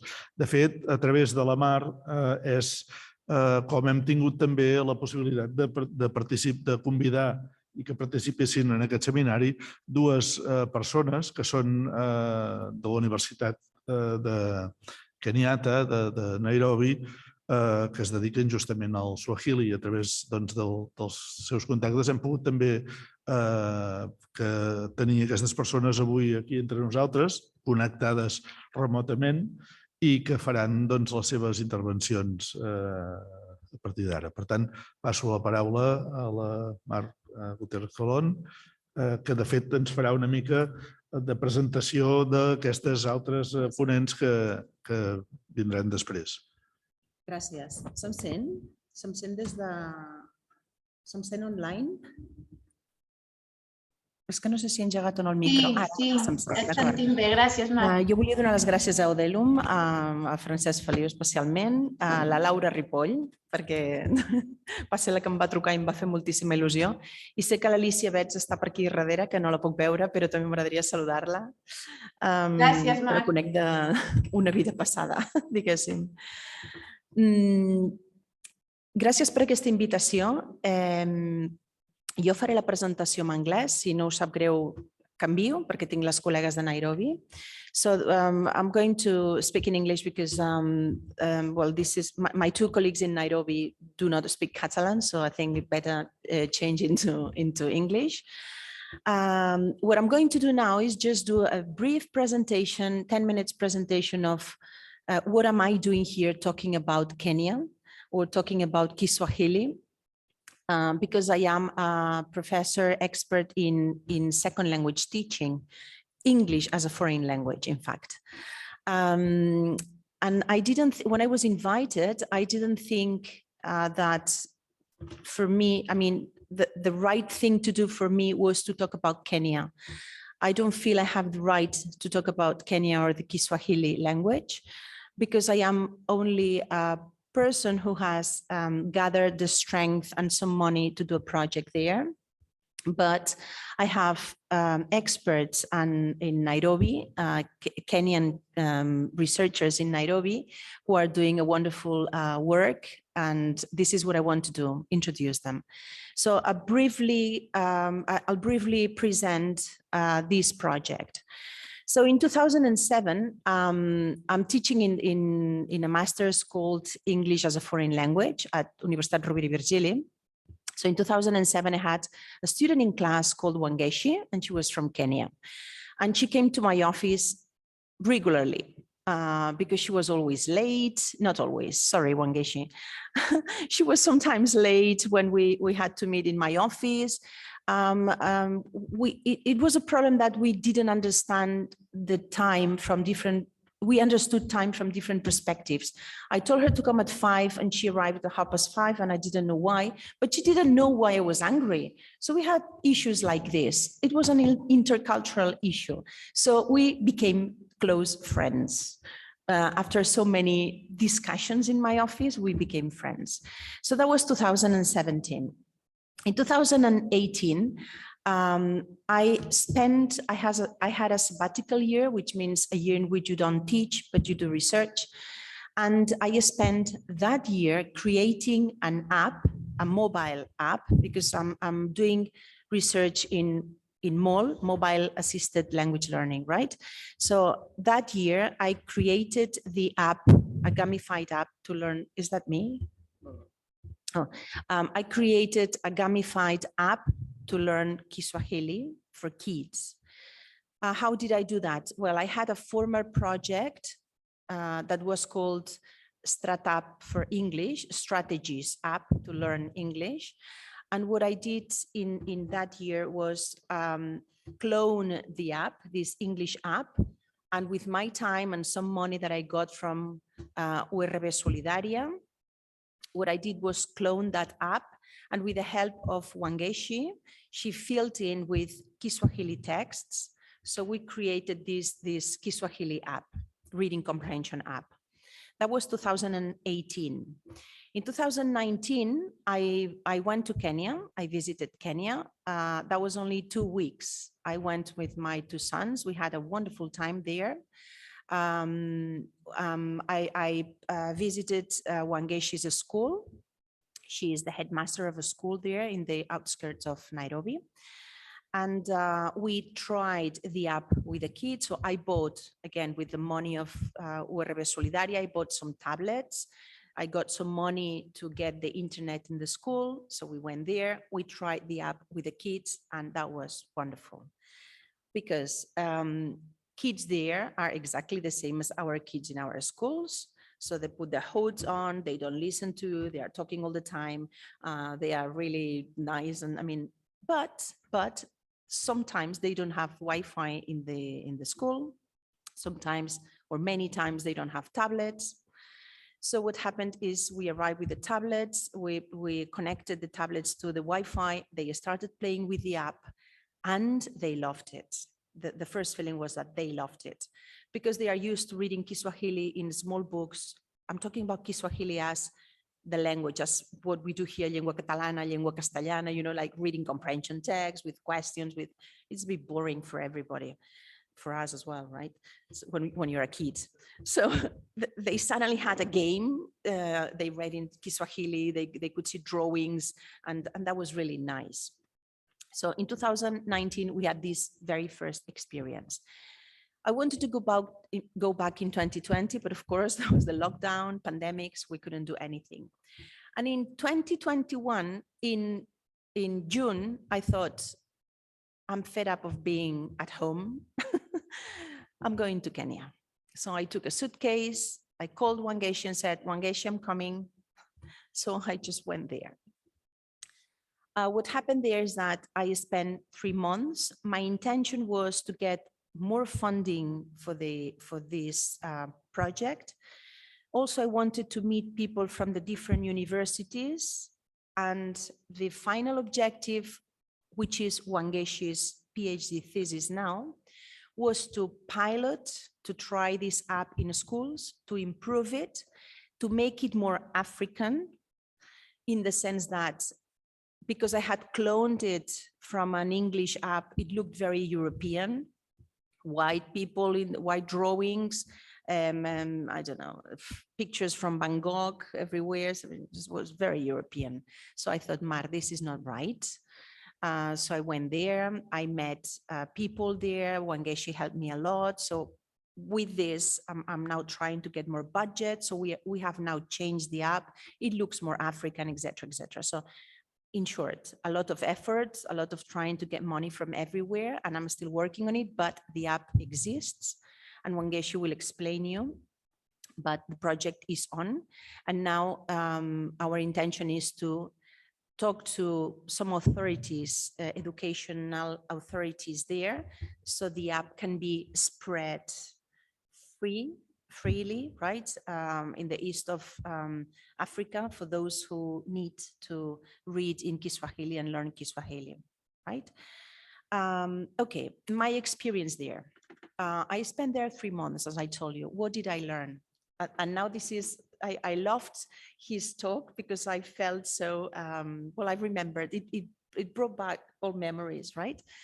Now I'm going to talk about the other point of view of a white woman in Nairobi. In short, because I want to talk 5 minutes. I learned there about the relativity of time, or how Europeans have invented these schedules of time, how obsessed we are and how mad we can get with that. Yeah, there time is absolutely relative, unless you have an appointment in a school, or you have to go to university, unless, or probably in court. But if you meet a friend, you more or less, it's more or less 5, which means in between 5 and 6. You have to take a matatu, and the matatu just pass by. When they pass by, why do you ask when? They are always there. So just relax. That was the sentence that I always got from my friends, right? Dinner is dinner, somehow in the middle of the afternoon. When they tell you that they are coming to visit you in the morning, morning is from 6 o'clock in the morning till 12 o'clock. So they just appear at home. If they appear and you're having breakfast, they join you. Just relax, man, we join you. So I learned that. I learned that morning is morning, afternoon is afternoon. This, yeah, I mean, yeah, this is it. And this is also happiness. I mean, just relax. It's not 9:15. What do you mean with 9:15? Nobody knows what it is here, right? So my 2 first weeks, I was very stressed.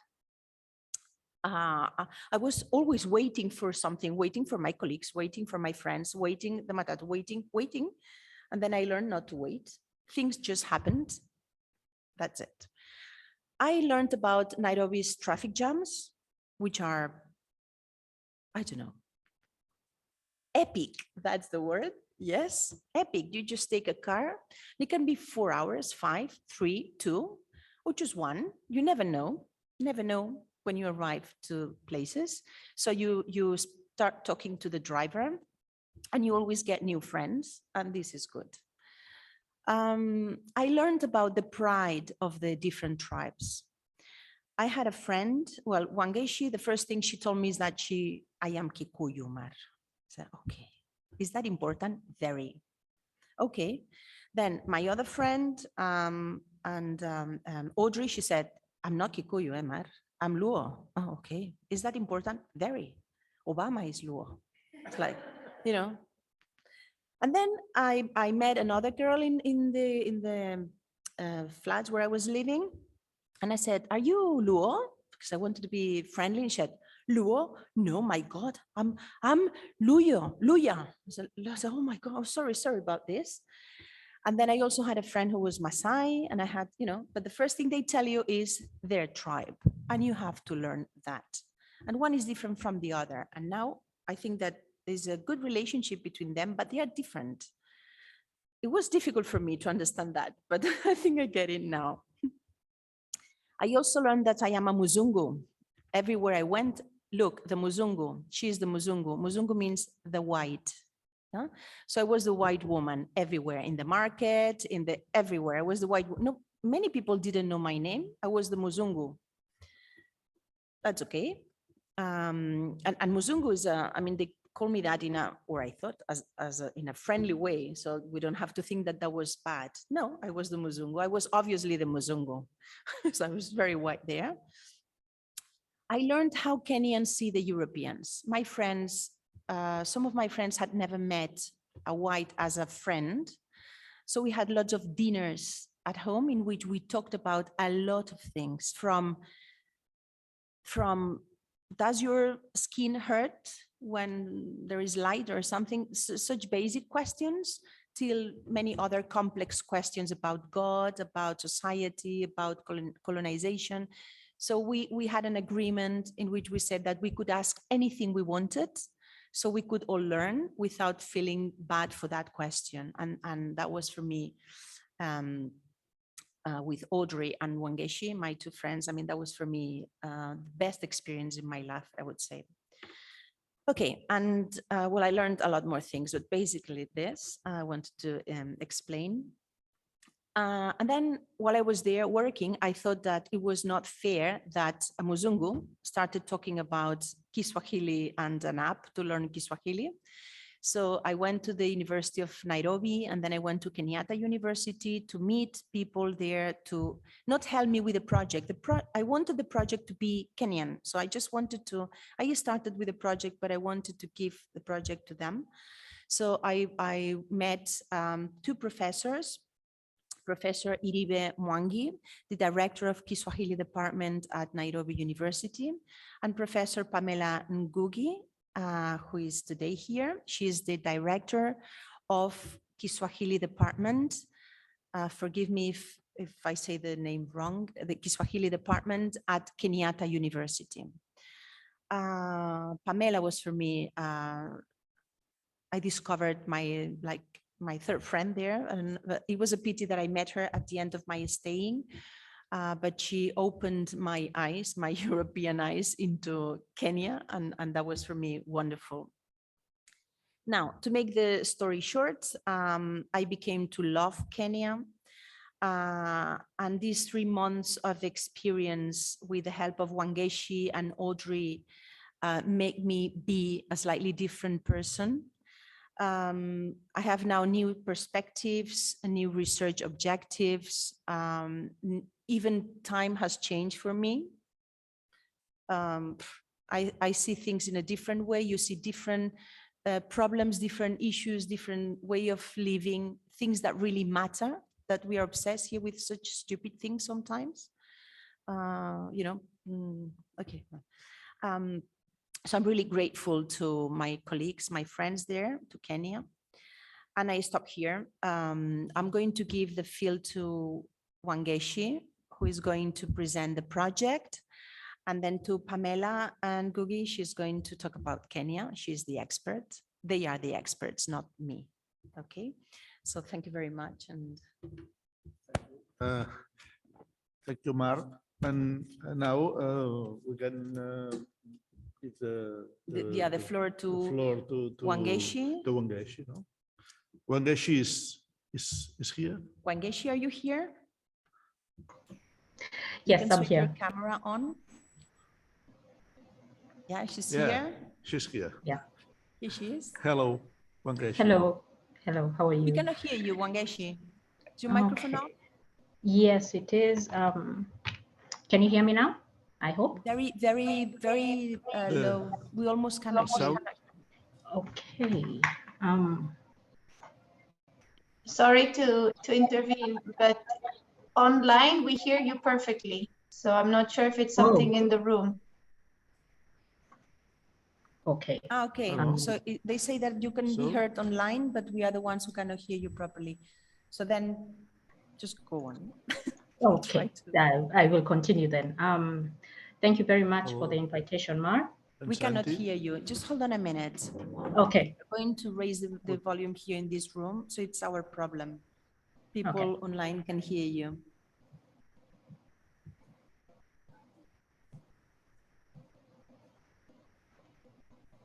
Can you speak? Say something? Okay. Can you hear me a bit better now? Great. That's great. Great. Okay. Perfect. Okay. Thank you very much for the invitation.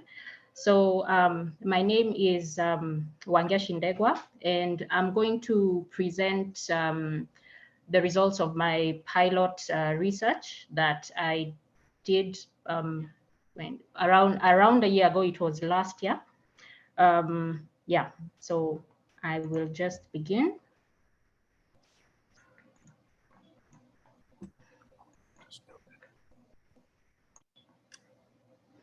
Okay, so as Mar had said, my research is looking at the impact of using the application, gamified application Startup Swahili. So, and I'm looking at it specifically in Swahili reading comprehension and attitude among young Kenyan learners. So this is my presentation is going to follow this format. So I'm going to start with my motivation, research questions. I'll go through it and I'll finish with a conclusion and my findings. So my motivation was from two areas. Sorry, Yes. Wangesh, we can only see your first slide. All right. Okay, fine. By any Now. chance, can you see it? Motivation, yeah. Okay, great.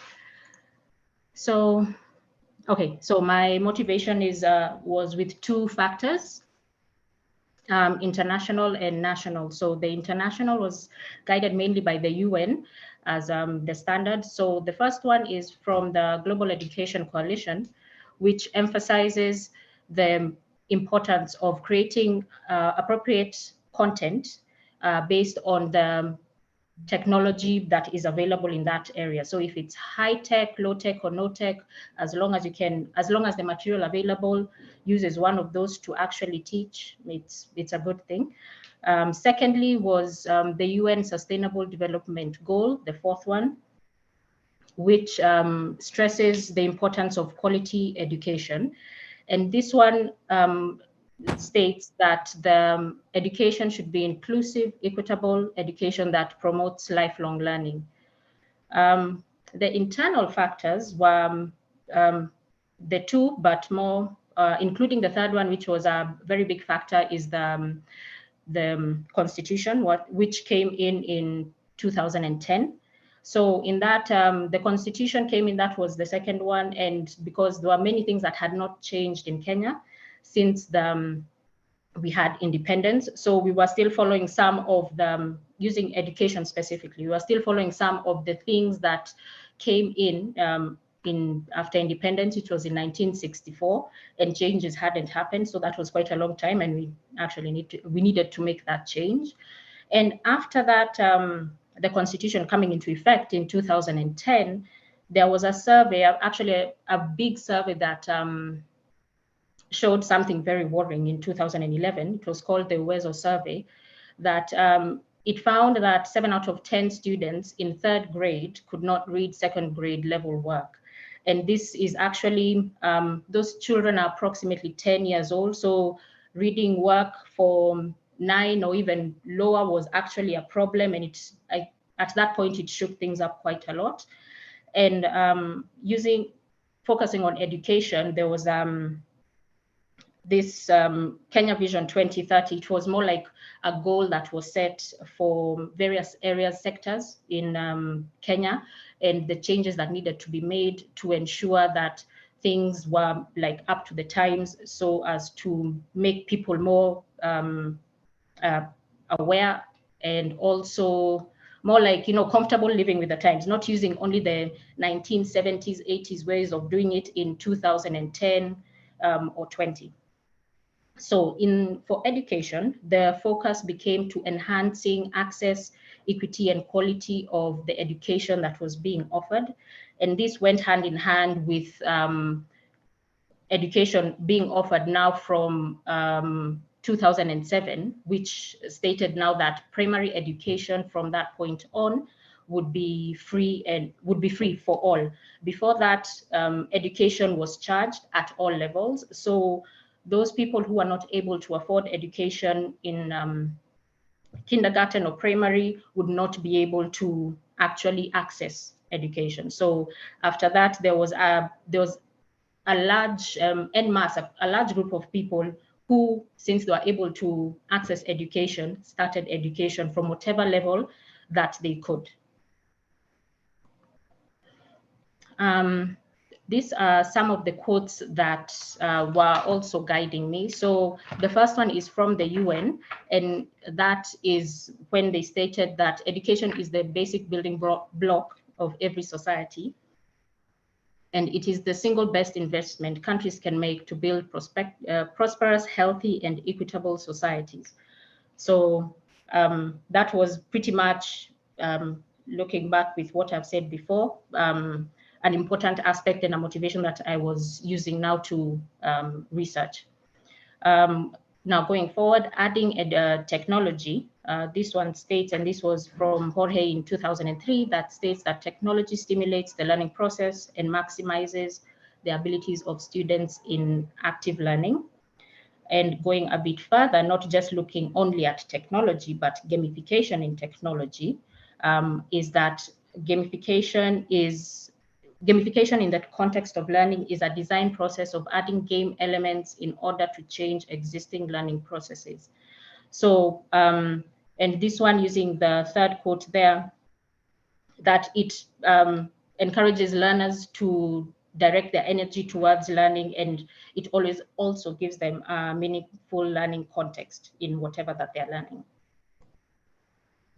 So my research was the focus of my research was to answer these 4 questions. Whether gamified application helps improve reading comprehension when learning Swahili. The second question, how effective gamification technology is in improving Swahili reading comprehension. The third is how gamification technology influences the students' attitudes towards learning a second language, and whether gender plays a role among students when using gamified technology.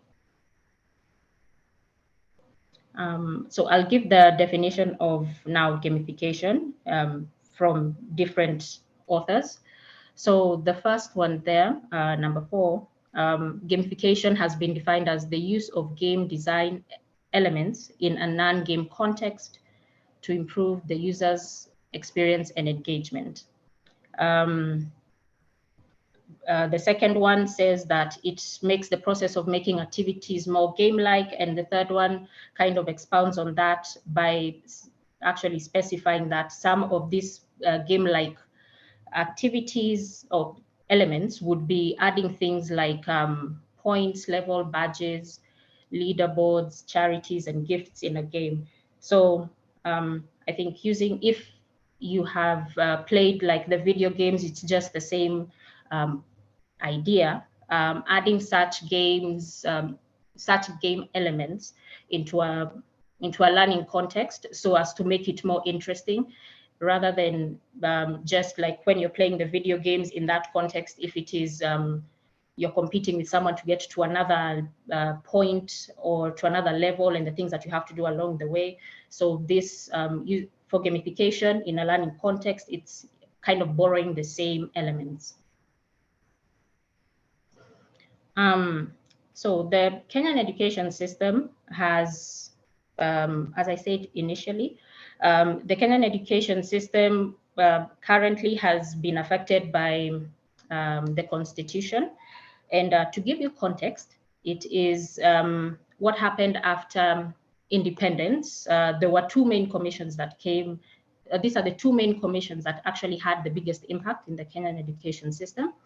So the first was the Omindo Commission, which was put together in 1964, and this happened pretty much almost immediately after independence in 1964. And they were set with the task to find out, in terms of education, what was required. So as we were coming from colonization, pre-independence, the education that was being offered to locals was the British system.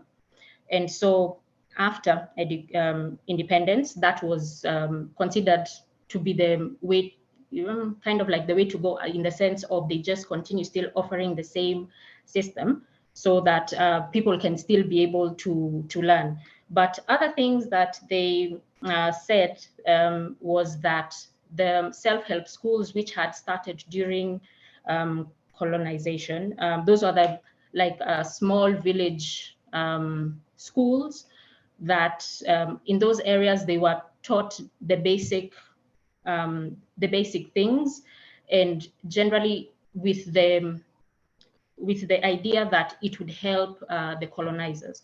So kind of to give an example, in those, that was where now the basic foundation was put together. So the Kenyans were taught how to read, how to write in English, as the colonizers were in English. But at that point also, when they were being taught to read and write, people were able now to kind of, using now the English alphabet, they could now be able to write their own language based on the English alphabet that they had learned. And in other cases, if it was adding an accent or something, but the basic foundation was they were learning now they were growing from the English and then now adding to their own so as to be able to write down the things that they knew. So moving from verbal to written in their own ethnic language.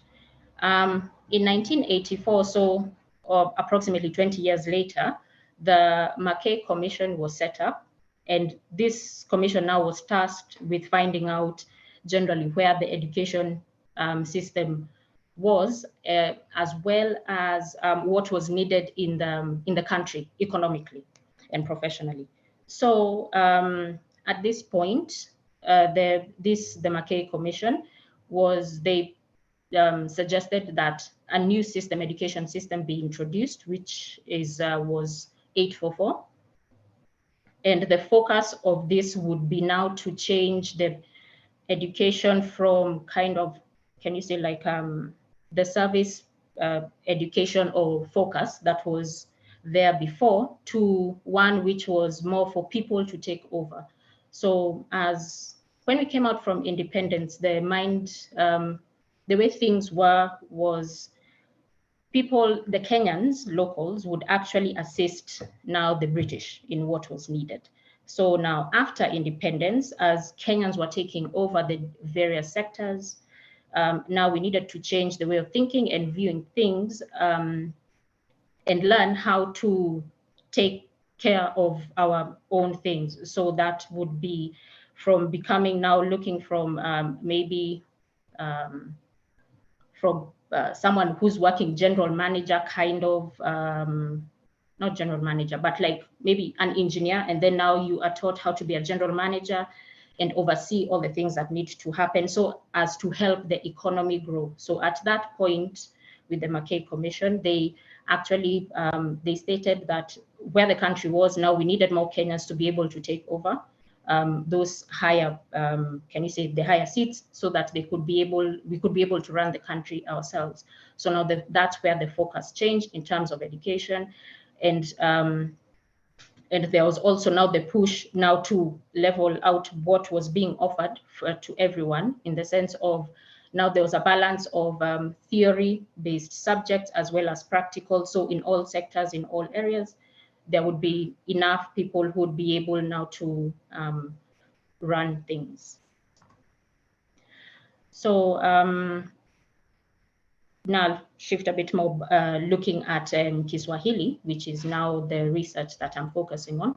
So in Kenya, the language policy states that children are to be taught in their mother tongue or the language of the area for the first 3 years of formal education. That means to approximately 9 to 10 years old.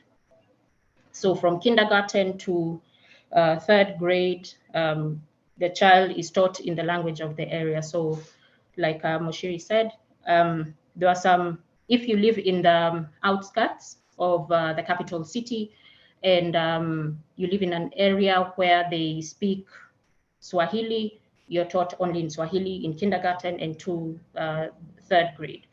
If you're in another area and that place is Kamba, another language, that is the language that you're taught until 3rd grade. But once you are in the capital city, that changes because of the mix of people and languages that are spoken. Generally, the language that is spoken is like where I am, where the language that is spoken in kindergarten is Swahili. And it's also important to note that Swahili, as it was stated, Swahili is also is the official language and official and national language, and as well as English. But English only it only is the national language. The Kenya Vision 2030 looked at when looking at education, they decided at, that was around, around 2010, that's when they started saying that the education system the education system would change, and they would do a curriculum review and design. And that meant that things started changing quite quickly, and so as to be able to keep up with the times. And the area that I was looking at and I'm focusing on is the integration of ICT into teaching and learning. So since Swahili holds an important part in Kenya as being the official and national language, in addition to that, it was a language that was used during colonial times to communicate between the different ethnic groups. So as people could not understand each other if you come from a different ethnic group, it kind of made it easier to communicate in Swahili. So it is something that not only is it something that's an official language, but it actually holds historical importance in the country.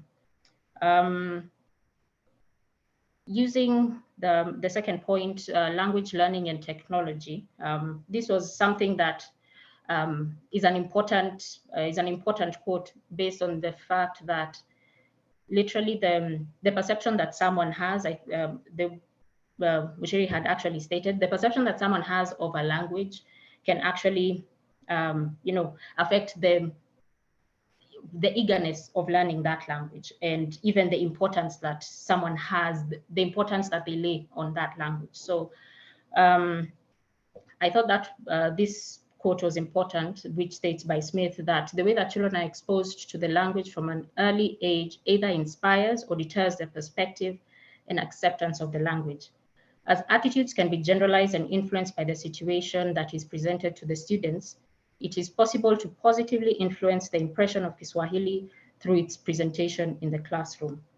And now what I was looking at now at this point is now the introduction of technology to the classroom, and fortunately also using a gamified app could actually now really change that attitude that children have towards Kiswahili, not only because that it's being presented with an app, but just changing the way that the children see the language. It's not an examinal, it's not only for exams or a test or questions or a story that you need to answer at that particular time, but it can be used for something else that is fun and they find interesting. So they can also look at it as, I want to learn this so that I can be able to use it for another game at a later time. So gamification, but this is just going ahead on the definition that I had given before. Gamification in language learning has been described as one of the most prominent instructional methods that motivates students and helps increase their engagement and motivation during the learning process. And also it has been argued to be a fun and enjoyable method to support learning. So, but as it's stated there, we should not use it as the basis, we should not use it as the basis for instruction, but as a complement to actual learning that has been done and as a way to improve what we have already learned. So for my research, what I had was, there were two groups, experimental and control group. And for both groups, the things that were similar in both groups was that they had a pre-test and a post-test asking the same questions. And they were also given a questionnaire that is the students and teachers. Similarly, students in both groups used tablets, 9 tablets that were available. But the difference came when, for the experimental group, they were given the gamified app, while for the control group, they were given the tablets, and the material was presented to them in PDF format rather than a gamified app. So yeah, I'll just continue and explain it at the later point. So for the experimental group, there were 20 students. These are primary students, and they were approximately 10 to 12 years old. The questionnaire, they answered the questionnaire in the classroom on the tablet. So then they answered it individually. So all the 9 tablets were given to 9 students, and when they would answer, they would pass on to another who didn't have the tablet, and they would answer. So this was done all within approximately 20 minutes. They were able to answer the questionnaire. The pretest was done in another session, and this took place during a 40-minute lesson. And after that, in another session, now the experimental group played with a gamified app. As there were only 9 tablets, the children went in groups of 3 to 4, and they used the gamified app in around 3 sessions. And during this app, so they would work as a group trying to answer questions. I should point out that also the teachers answered a questionnaire, and they answered this questionnaire during the time that the pupils were doing the pre and post test, and they got to also play and see the material in both groups. So for the experimental group, the teachers played with the game a bit, and then they answered the questionnaire at the end, and they were just in the classroom whenever the students were also using the gamified app. In the control group, there were 19 participants. Similarly to the experimental, they did the questionnaire, they answered the questionnaire in the classroom. And then in one session, so it took them approximately 20 minutes. And then they did a pretest, same as the experimental group, the same pretest, and it took them around 40 minutes. Now the difference is, for the control group, they were exposed to the material in PDF format. So literally, it just looked like a PDF format with the different questions, and they would answer the questions on paper that they had on their desks. And the same thing, they're working in groups of 3 to 4, so they would discuss if someone didn't understand something, or even when they're answering the questions, they would discuss and do it in groups. They did this for 3 sessions, same as the experimental group. And then the post test, now they did it after, and they also after the post test, they answered the questionnaire.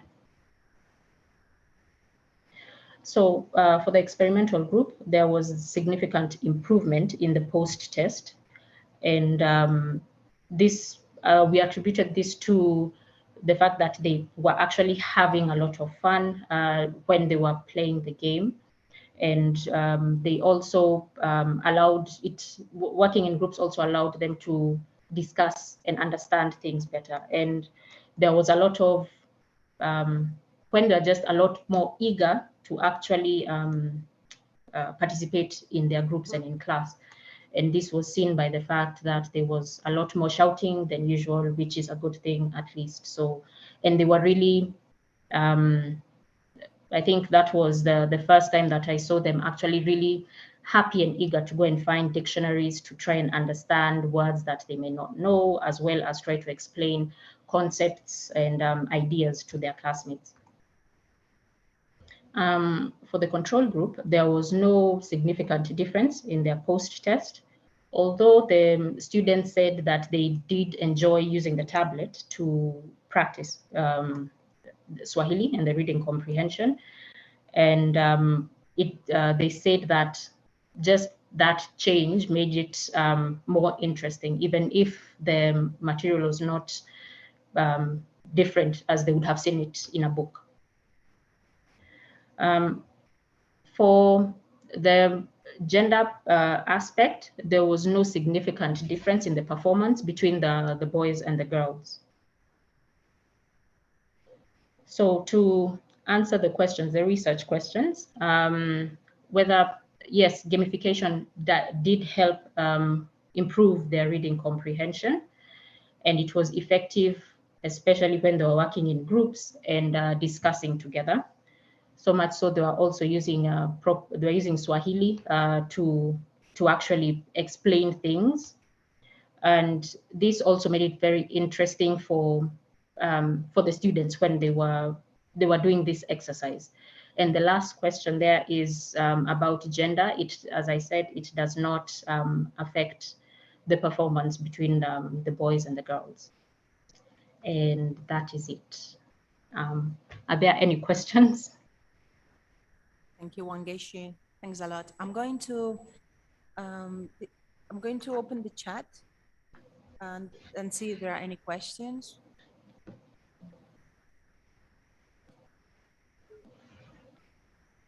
I don't have a mouse. But Questions and answers. All right, here. No, this is the chat. Ah. This is the chat. The other Oh, no and questions? answers. Yeah. No questions yet. So if you have any questions, you would like to ask any questions, Wangeshi, I'm sure that she's very happy to answer. Yeah. Any questions that you may have? No questions at all? I would like to add here, while you think you may have any questions, that the project was, so this was the first pilot study that we conducted. It looks very easy, but another thing that I learned in Kenya is that things happen slowly. Nature is a big factor. That means that when Wangeshi wanted to pass the experiment to the students, not all the students couldn't attend to class because something happened, or it was raining, or they couldn't attend, or a student was ill, or, you know, so we had to wait for another day. Yes, Wangeshi, or something always happened, I don't know. So we are used to having things very fast and clear and at the point here, but it's not the same there. So she finally could do the test. And now we are doing focus group. She will do focus groups. This means that she will show the app to a group of teachers at university and teachers of schools and also students of Kiswahili. And they will comment what they think about the app. If they like the drawings, if it's easy to use, if it's difficult to use. These are focus groups. Once we get all this feedback, we will make the last improvements of the app. And then this app, it is already open. You can download it and see how it is now. I'll show you the link. But once we have done that and we have the final version of it, I hope that I'll go back to Kenya if I can. And then we will open it for everybody and show it to the government. I think we've got a question. Oh, what is the next steps for the research? This is what I was saying, that we get these focus groups to get the final feedback. Because Wangeshi has included more texts, there are different levels. I don't know, we have to check that the drawings are okay, that when you open one of the drawings, the draw is included in the screen. So it's not only, when you do one of these projects, it's not only the content, that the Kiswahili is correct, that the texts are appropriate for kids, the professors in Kiswahili agree with the content of the texts. Not only that, but we've got some technicians behind. So when you pass a screen, the drawings are in the screen, not half in the screen and half somewhere. You know, that, I don't know, many, that they are for Apple and iOS and Android, old Androids and old iOS as well. Then we are talking about Africa connection sometimes, or many times is not very good. So the app has to be like a slow passing by, not fast screens. Not a lot of movement, otherwise kids do not get this movement because Wi-Fi's are not very good. So imagine, is a whole world behind that. Yeah. More questions? Yeah. Can we have the link to the app? Is it open source? It is, of course, open source. And yes, we can have the link. I will check it now in my mobile and write it here. Okay. It is an open source, of course. I wanted it to be free. Yes. And ethical. What ethical processes did you have to go through to work with minors? Wangeshi, you can answer that. Yeah. So what I did, as you've said, these are minors. So there was a consent form which had to be signed and approved by all the students' parents, as well as informing the education office in the area of what was happening.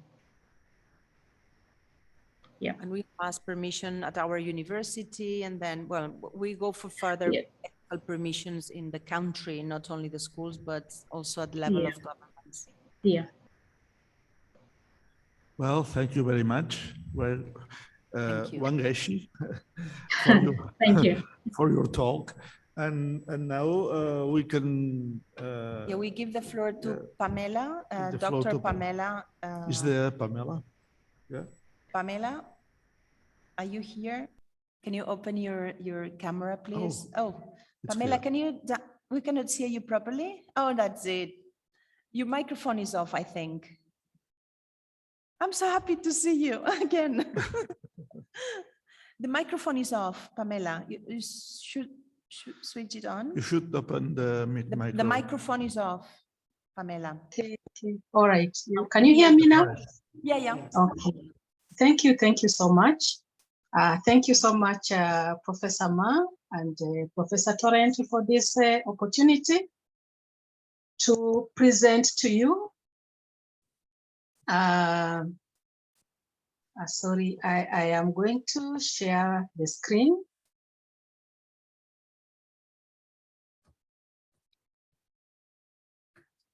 I thank you so much. Okay, I'm presenting. Yes, as you have heard, my name is Pamela Muhadiangugi. And as Professor Ma has said about how we introduce ourselves, I am Luya and married to Kikuyu. That is very important. And maybe you will ask, so which language do my children speak as their first language or their mother tongue?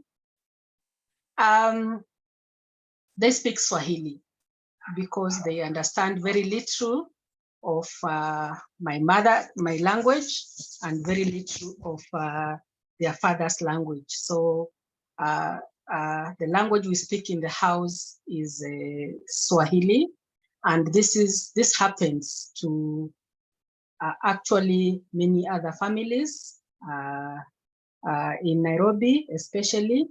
That children speak more Swahili than their first language or their second language. And in some areas, they'll speak English only. So I'm supposed to present a paper on Swahili in the language policies of Kenyan government. And I thank my previous presenters who have actually focused on some of the issues that I'm going to look at. First of all, I want to say that Kiswahili is a Bantu language whose origin is the coast of East Africa from Mogadishu in Somali through Kenya and Tanzania to the northern Mozambique. The Waswahili live along the Indian Ocean and in many islands such as Lamu, Pate, Mombasa, Wasini, Pemba, Zanzibar, and Vanga. And these speak different dialects. So Swahili begins from here. You can see this is Somalia. And therefore we have the Chimini dialect. Then we come down to Kibajuni. Then this is Kenya. And in Kenya we have these dialects, Kipate, Kiamu. We have Kijomvu, Kingare. These ones are spoken within Mombasa. And then we go down to Tanzania, where we have these other dialects. And the most important dialect, as I'll be discussing Swahili, in its standardization is this Kiugunja. This dialect here, if you can see, Zanzibar is here, and there is this Kiunguja dialect. I will briefly talk about it, but it is a whole discussion of how that dialect came to be selected to be the standard language. So the name Swahili comes from an Arabic root, Sahel, meaning coast, and the Bantu prefix ki, that in all Bantu languages, we always put that ki to denote a language for that specific community. So we say Ki Swahili, Ki Maragoli, Ki Kikuyu, or Gikuyu, or Ki Doluo, and so forth. So here we are talking about Kiswahili. I'll be referring to it as Kiswahili. So the Ki in Swahili denotes language, which means the language of the coastal people. However, as we have seen, it is Arabic, which means it's the Arabs who gave that name Swahili. The Swahili people insist that their original name was Kwangozi and their language Kingozi. And when you read some of the historical literature, you actually find, for example, in Liyongo, you find the language Kingozi being used in the Liyongo poetry. Kiswahili has borrowed heavily from Arabic, Persian, Hindi, Portuguese, English, German, and other African languages because of prolonged contact with speakers of this language, as Mr. Mushina mentioned. And this has increased the Kiswahili vocabulary by making use of these languages which already have a concept and items which Kiswahili has no words for. And studies have been done to show what percentages of these languages have been borrowed or words have been borrowed into Kiswahili. The language has since spread and is now widely used by more people in the region than its indigenous speakers. That as much as we said, for example, that the Kikuyus are the majority speakers in Kenya, we don't find many people speaking that language as much as we speak Kiswahili. And there are historical reasons for this, which I will mention just in passing. As of now, Kiswahili is used in Tanzania, Kenya, Uganda, Rwanda, Somali, Mozambique, Burundi, South Sudan, Ethiopia, Democratic Republic of Congo, Zambia, and Zimbabwe. And so far, it is estimated that more than 200 million people speak Swahili all over the world at various degrees of competencies. And the spread and development of Kiswahili, how did it happen? The development of Kiswahili has to be understood as a multifaceted historical process that manifests itself internally and externally. Internal development of Kiswahili concerns changes in its phonology, morphology, syntax, semantics, and pragmatics. And I think Mushina gave a good example of the word sugar, sukari, and how it has changed from the original speakers to Kiswahili. We say sukari. So the phonology has to change to adapt to that word. It adapts to that word. And so there are many languages, there are many words that when you look at Swahili, which have been borrowed. And because of this, we find that there are internal developments that have occurred. There are also external developments that focus on social impact as influenced by politics, sociology and economics, which again I will mention. Kiswahili has been one lucky African language that has always attracted enthusiasts from within and outside the continent since the time of missionaries and scholars such as Dr. Krauth and Bishop Steer, who used the Roman script in writing Kiswahili. That these two, when they came to the East African coast, they found that Kiswahili had already been written, but in Arabic. And therefore, they are the ones who changed the script to from Arabic to Roman script. And they did a lot of research on Kenyan, on the Kiswahili dialects, especially the Kimvita or the Mombasa dialect and the Lamu dialect, which already had its own literature. So this has helped the language to develop tremendously. Now let us look at the treatment of Kiswahili in the language policies of Kenyan government. This has a very long history. But what we can say is that policies are formulated in response to societal needs and demands. They involve planning based on values, beliefs, national goals and objectives, taking into account available resources. Therefore, language policy is defined as the official action of government to determine the status of language and the form of its corpus. That is according to FASOL. The multilingual state of Kenya was faced with a dilemma of formulating and executing language policies. So far, Kenya has more than 40 languages, and the current seal, the Summer Institute of Language, have put it at more than 60. Because when we look at how they differentiate between a language and a dialect, and because of what they call the linguistic rights, they want all what people have named or called dialects to be called languages. And therefore you find that when you look at what they call, what we have called, or we have always called a dialect, they are calling it a language. And many other reasons that have made this to change.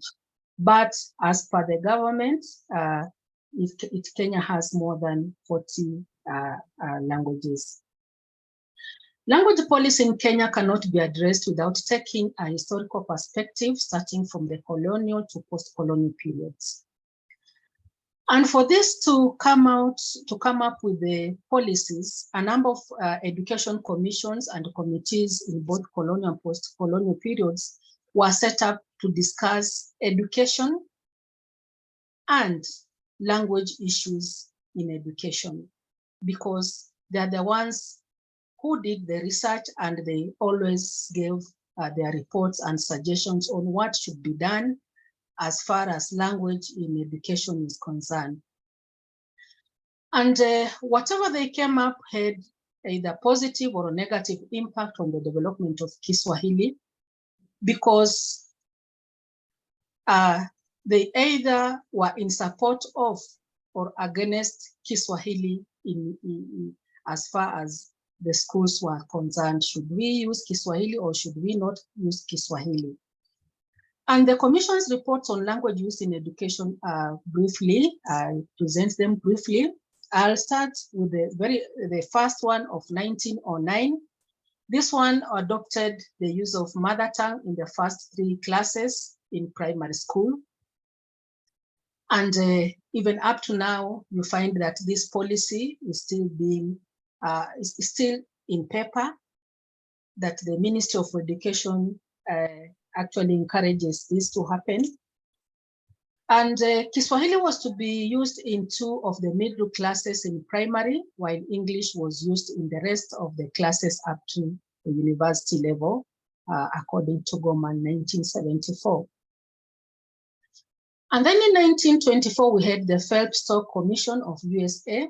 The commission noted the divergence in the attitudes of missionaries settlers and government officials towards African education as reflected in their diverse language policies. This is the commission that visited all African countries, and in Kenya, they came in 1924. So for example, as far as the administration was concerned, they said the administration did not have a common language policy. The administration of Kenya then did not have a common language policy.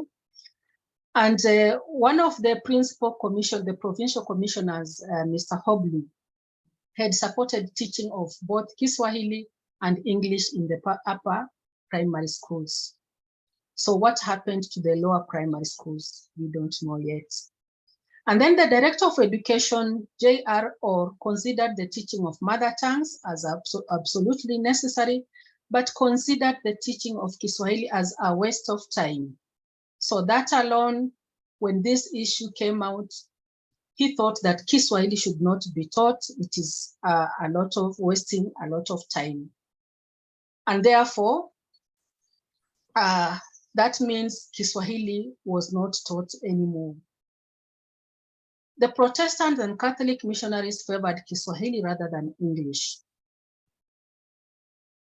And because of this, the Feldstocks Commission had stated that Africans had their inherent rights to their own languages and recommended the use of 4 languages in Kenya, namely Kiswahili, Kikuyu, Luo, and Nandi. So we ask ourselves, what happens to the other communities, to the other 36 communities? Does it mean that they will be imposed, these 4 languages will be imposed on them? So the Feldstock Commission's reports did not help matters because they only chose these 4 languages. But for Kiswahili, this was very good because it encouraged the use of Kiswahili in schools and therefore the spread of this language. And we also have the Interterritorial Language Swahili Committee. The colonial language policy affecting Kiswahili and the rest of the East Africa revolved around the activities of the Regional Kiswahili Committee from 1930 to 1964. Later it was called the East African Swahili Committee. The colonial governments of East Africa, as well as the missionaries who are running most of the schools, saw the need to have a common language of education so as to be able to produce common and inexpensive school books for the region. I have shown you the map of the dialects and how widespread they are. And therefore, what this government wanted to do was to have one language, one common dialect that could be selected, that could be worked on so that it becomes the language to be used in not only in the coastal areas, but in the far regions of Kenya, Uganda, Tanzania, and Zanzibar. The initiative to promote Kiswahili as the language of education on the regional level in East Africa was made by Governor Cameron of Tanganyika Territory.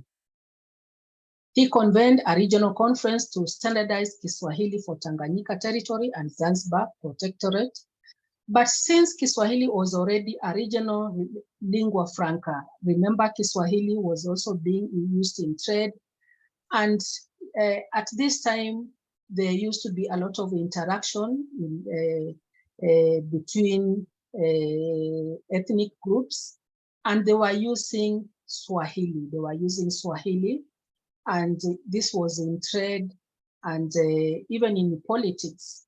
So we see that Kiswahili was already a regional lingua franca. And because this governor was only found in Tanganyika Territory, they had to invite Kenya to attend this meeting. So the Dar es Salaam conference took place in 1925. It discussed the report of the Committee for the Standardization of Kiswahili. A committee was set up to look at how do we standardize this language. So the Zanzibar dialect known as Kiunguja, was adopted in 1928 as the standard form of Swahili with a lot of modification.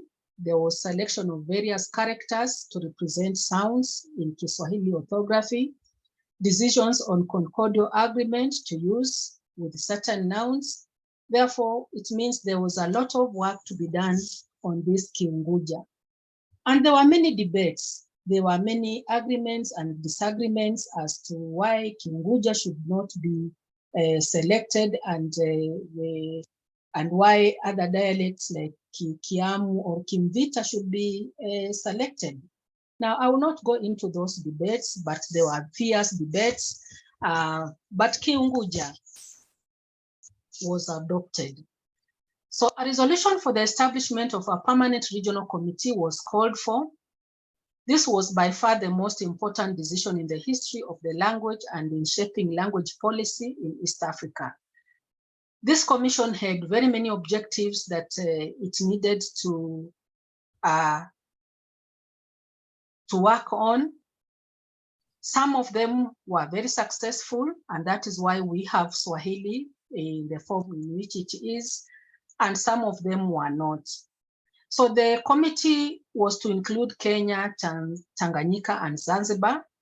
But again, Uganda was not left out because it had to be included because there was a lot of communication between Kenyans, Tanzanians, and Ugandans. So Uganda was also put in the picture or put in that committee. The conference agreed to have an interterritorial cooperation in the preparation of Kiswahili dictionaries and grammar books. Those are some of the objectives that they had, and they did that. It was also in charge of selection, revision, and translation of educational textbooks. When we look at the history of literature in Kenya, especially in Swahili, you find that initially a lot of books were translated from English, from Arabic to Kiswahili. So this work was being done by this Interterritorial Language Committee. The Interterritorial Language Committee, which later changed to East African Committee, had a lifespan of 34 years from its inception in 1930 to 1964. But that did not kill everything. We find that later its functions were taken over by the Institute of Kiswahili Research at the University of Dar es Salaam, which were under what we call TUKI, the Institute of Swahili, of Kiswahili, and currently it is called the Institute of Swahili Studies. We call it TATAKI, the short form in Swahili. And these are the institutes that are supporting or have supported the growth of Kiswahili in the region, that many Kenya and Uganda have relied heavily on this institute in as far as language, Kiswahili language is concerned. So after the Second World War, there was a paradigm shift in the colonial language policy, which hurt the local languages, including Swahili. As we can see, there were these reports, the Beecher report, the Beans report, and the Drogheda Commission. They made their reports as follows. They pointed out that it was inappropriate to teach 3 languages at the primary level. That is the mother tongue, Swahili, and English. They recommended that English be introduced in the lower primary to be taught alongside mother tongue. They called for the dropping of Kiswahili in the curriculum, except in areas where it was the mother tongue. That is, they were taking Kiswahili back to their original speakers, the Swahili people. The recommendation was opposed by Africans because this would lead to Europeanization rather than to Africanization of education.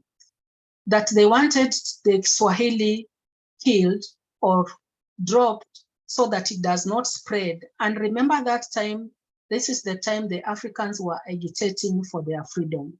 and Swahili was being used as that language that brought the Africans together. So the Africans had opposed this idea of dropping Kiswahili from the curriculum. And in 1952, we also had another commission, the Prato Hutosite Commission. This one endorsed that English be the only language of instruction in school grades at the expense of local languages. So this one did not want even mother tongues to be used. And of course, when you talk of mother tongue, Swahili is also a mother tongue. And they supported the new primary approach, also known as the English medium scheme, whereby children will join standard 1 or grade 1, and immediately they start learning in English. This consolidated English hegemony at the expense of local languages. And at one point in Kenya during this period, all books in mother tongue, including Swahili books, were banned by the colonial governments because they did not want this language to be used to unite Kenyans. And then we had the Beans Commission of Education. The commission recommended that English be introduced in the lower primary to be taught alongside mother tongue, and called for the dropping of Kiswahili in the curriculum, except in areas where it was the mother tongue. So we see that all these commissions, at one point or the other, they wanted Kiswahili to die or to go back to its village, to die a natural death, not to be used by the majority. But somehow Kiswahili, as we have been told, it had already spread, and a majority of Kenyans were speaking this language. Now we come to the post-colonial language policy. How did they affect Kiswahili? We shall see what the policies were all about. Kenya attained self-rule in 1963. And the post-colonial language policy impacted on the development of Kiswahili. When Kenya attained independence, various commissions were formed in order to inform the language policy in education. Some of the recommendations were implemented in part, while others were not considered at all. And English was declared the official language to be used in all important government sectors during this early period. This policy only re-emphasized what was already in place as a result of colonial language policy. And that is why it was important that we look at the colonial language policy and how it impacted on the growth and development of Kiswahili. So we see that the African government continued with the colonial language policy of making sure that English remains the official language. So in 1964, we had a commission that was set up to look at the education of Kenya. And in the process, these commissions always had something to talk about the languages in Kenya. So this commission, the Education Commission of 1964, popularly known as the Ominde Commission, they noted that Kenya needed a trilingual approach to education. Mother tongue was preferred for verbal communication, especially in rural areas. And English and Kiswahili were preferred for education from lower primary to the university. Kiswahili was favored in education for purposes of national and regional unity. So this commission had noted that Kiswahili was important if we needed to have national and regional unity, a language of communication within the country and beyond. So Kiswahili was seen as the appropriate language for the Pan-Africanism dream, and that's why this commission did not drop Kiswahili completely. The Commission also recommended the establishment of the Department of Linguistics and African Languages with Kiswahili as the main language of study. And this was established at the University of Nairobi. This was the first university in Kenya. So the recommendation was implemented in 1961 in the Faculty of Arts at the University College of Nairobi. However, as I had said, some of these recommendations were implemented either in whole or in part. We see that unlike English, Kiswahili was not anchored into the school curriculum, and for a long time, it remained an optional subject. Therefore, all the children who went to school during this period did not learn Swahili in school, but only those maybe interested teachers would speak this language, but it was not in the school curriculum, and therefore it was not very much the focus of study. The Commission supported English and argued that it would expedite learning in all subjects by ensuring smooth transition from vernaculars. That is why this is the Commission that suggested English to be used, because it continued with the 1952 report of the colonial time that we start the English approach immediately. English was introduced in beginners class in primary through the new primary approach. It also recommended that schools include a daily period for storytelling in vernacular up to class 3. And when they say vernacular, it means the mother tongue of those children. And of course now Swahili would be included as a daily period where teachers would sit and tell stories in their mother tongue to their pupils.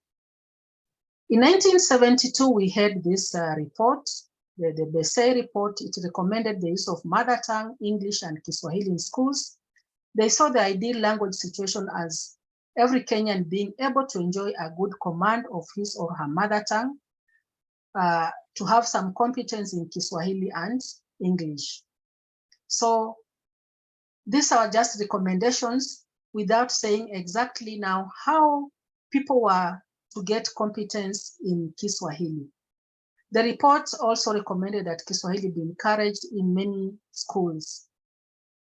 We don't know what the word encouraged means if they don't state that it should be used or it should be included in the curriculum. Encouraged means that you can allow those children who can speak this language to speak, but those who don't know can be left to use any other language, either mother tongue or English, if at all they knew the English well. We also had the National Committee on Education Objectives and Policy, the Gashaji report of 1974. They recommended the use of languages of instructions to be predominant language spoken in the school's catchment area for the first 3 years of primary education. That if an area speaks, it's an area of the Maasais, then the language to be taught should be the Maasai, if it is Luya, it should be the Luya. And remember, Luya has many dialects. So from those 18 dialects in Luya, for example, we are going to have 18 mother tongues being spoken or being taught. English was recommended to be taught as a subject from standard 1 and then as a language of instruction from 4th grade in primary to university. Although the Commission had declared Kiswahili as an important subject in primary and secondary schools, Kiswahili received inferior status when compared with English in the school curriculum. While English was allotted 8 to 10 periods per week, Kiswahili was allotted 3 hours only. The supremacy of English in the Kenyan education system was entrenched by this commission, and the stakeholders did not find it important to change that, so that continued.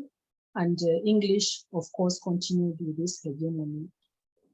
And then in the Presidential Working Party on the Second University of 1980, the Mackay report, the commission proposed making Kiswahili a compulsory and examinable subject in primary and secondary school education. This proposal was implemented in 1980-81, and this is the time we are seeing that Kiswahili is gaining a lot of attention. And in addition to being used in primary, Kiswahili was to be taught in all public universities and their constituent colleges during the first year of study as part of a common course in communication. Mackay came up with this report because he said that he had interacted with a number of officers, especially agricultural officers, who needed to train farmers, but they could not communicate with the farmers. The farmers knew very little Swahili, and these officers also, some of them did not know Swahili at all. And therefore, the proposal that Swahili or Kiswahili should be taught was so that these officers could train the farmers in a language that they were able at least to comprehend, because most of them did not comprehend English. When we look at the history of education, majority of Kenyans then didn't know English, but most of them could understand some Swahili. And therefore, this report was actually to make sure that the officers were able to communicate. And therefore, this is the proposal that came up that made Kiswahili compulsory.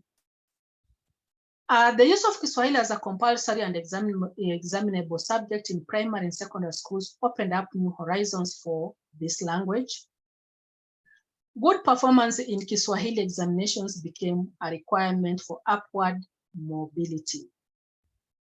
Mr. Mushina has just mentioned that he was very good in all those other subjects, but in Kiswahili, he wasn't good at it. I don't know whether he's still with us, but this is the policy that made that teacher create time to teach you Kiswahili, because for one to be admitted in the university, you have to have attained a grade B in Kiswahili, no matter what you are going to teach. And therefore, this is why we are seeing that it was a requirement.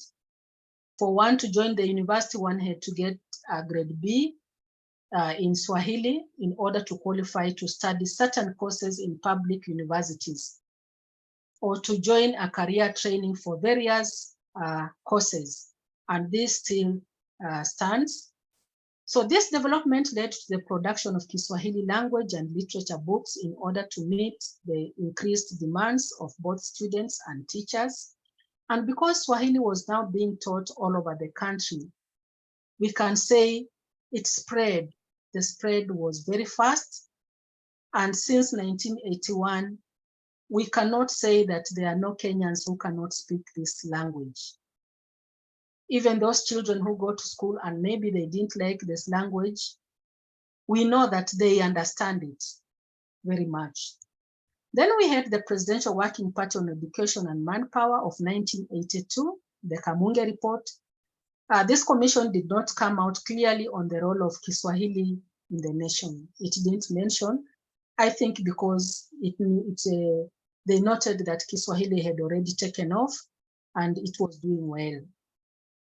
And in 1999, we had the Commission of Inquiry into the Education System of Kenya, the Koech Commission. It recommended that the medium of instruction in lower primary be the learner's mother tongue or the dominant language within the school catchment area, and in urban centers, Kiswahili be the medium of instruction.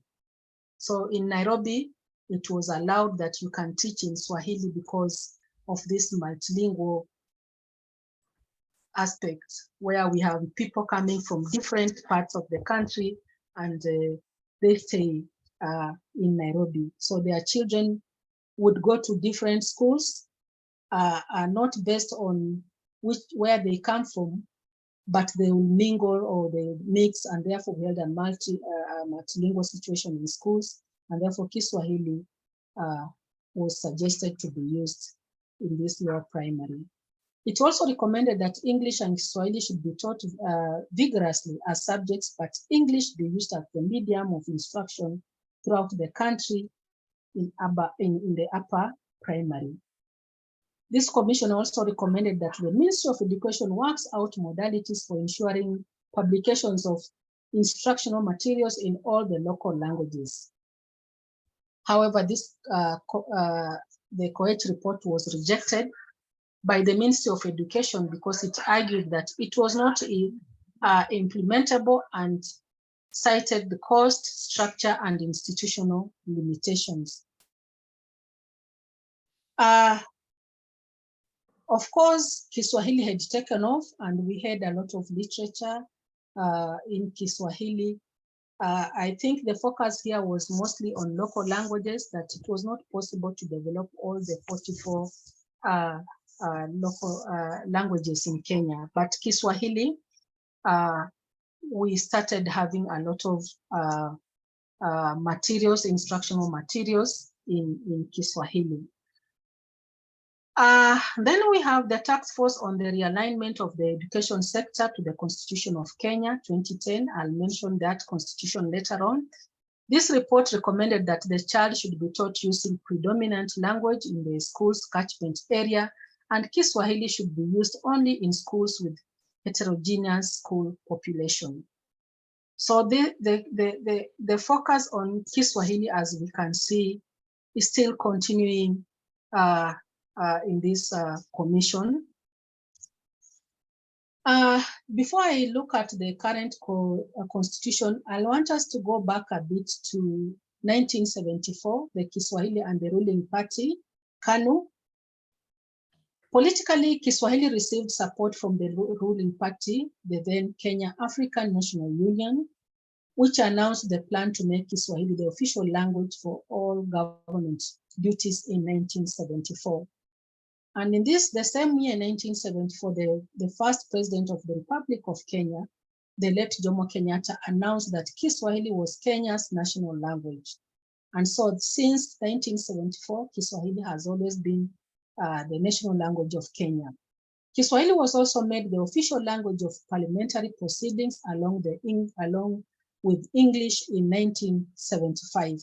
So what happens in Kenya is that the parliamentarians, the members of parliament, can discuss in Swahili. They can discuss in English.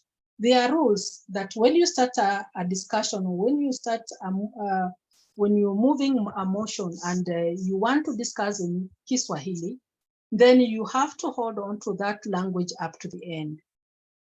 Or if you start in English, then you have to hold on that motion up to that language up to the end. But what we are saying is that a number of parliamentarians are now using Kiswahili in parliament to discuss motions in parliament. There are a majority who are very competent and they know this language. But we also need to mention that there are others who cannot communicate in Swahili at all. In fact, when this was reintroduced again, I think in 2021, the majority of the members of parliament could not communicate well in Swahili. But what we want to say is that a number of them, when they are out there talking to people, they use Swahili. When they are campaigning, they use Swahili in their campaigns. So we are saying Kiswahili was chosen among many languages used in the country because of the new status that it had gained. Then we come to the Kenya Constitution of 2020. The Kenyan Constitution of 2020 addresses language issues in the country. this is the first time that language issues were entrenched in the Constitution of Kenya. Earlier on, we didn't have anything that focused really on the languages of Kenya. But the 2010 Constitution focuses on language. For example, in Chapter 2, Section 1, Section 7(1) of the Constitution, it stipulates that the national language of the Republic of Kenya is Kiswahili. And Chapter 2, Section 7(2), it stipulates that the official languages of the Republic of Kenya are Kiswahili and English. The state also notes its obligation to promote the diversity of languages of the people of Kenya and to promote the development and use of indigenous languages. So the Constitution is clear about the place of community languages in an individual's life and considers it a basic human right, which means that Kiswahili, being a community language, should also be promoted among other indigenous languages. As a national language, Kiswahili is regarded as a major language arising from its widespread usage. Thus, it is widely understood by most Kenyans who speak different indigenous languages. It is also used as a medium of instruction in areas where the communities living in a certain area are linguistically heterogeneous. Kiswahili has always supported development through communication in Kenya, and it is used in very many domains: education, media, Ministry of Health, etc. Kiswahili is a national resource and part of people's heritage. Currently, the government is in the process of establishing a Kiswahili Council that will oversee the development of Kiswahili in the country, as is the case with Tanzania and Zanzibar. This is an act of parliament to give effect to certain provisions of the protocol for the establishment of the East African Kiswahili Commission, that in the region, Kiswahili is has been accepted as the language of communication in the East African region, and therefore there has been an establishment of Kiswahili Commission. This one has its offices based in Zanzibar, but they are supposed to look at the situation or look at this language as it's being used in the East African community. So the function of the council is to promote the development and usage of Kiswahili language throughout the country, this Kiswahili Council in Kenya, because the East African Kiswahili Council or Commission has stated that each and every country in the East Africa must have a Kiswahili Council. I'm just finishing. Kiswahili language policy in the East African region. We have Kiswahili, as I've told you, that the East African Legislative Assembly resolved that Kiswahili shall be one of the official languages of the community. So we have, in this assembly, we have these countries joining together to form a bloc. This again is just about the Kiswahili in the East African region. And then we have Kiswahili in the international arena. I've just mentioned where Kiswahili is being used and taught in some universities in Africa, universities in America, Europe, Asia, and etc. Kiswahili and the UN agencies, we see that the UN and these agencies have helped shape the African languages, including Kiswahili. And we know that in 2021, during a meeting that was held in Paris, in France, the United Nations Education and Scientific Organization resolved that Kiswahili should join other languages that have special days, and therefore the resolution proclaimed that 7th July of each year was World Kiswahili Language Day. So Kiswahili is the first African language to be recognized in such a manner by the UN. And these UN agencies have really supported these languages together with ACALAN. ACALAN is the African Council of African Languages. They have supported this language. So the recommendation of the various commissions generated reports, some of which were implemented in part, while others have been implemented completely in Kenya since pre-independence to post-independence, have had an impact on the development and promotion of Kiswahili. Currently, there are efforts being made to promote Kiswahili as a national, official, and international language through the media, literature, education, political, and cultural events. Kiswahili is an essential factor in harmonizing communication between people, which promotes unity in diversity and international understanding, tolerance, and dialogue. Indeed, it is a language of communication to the majority and a representation of Africanicity in Africa. Thank you very much. Asanteni sana, gracious. I hope I've said it well.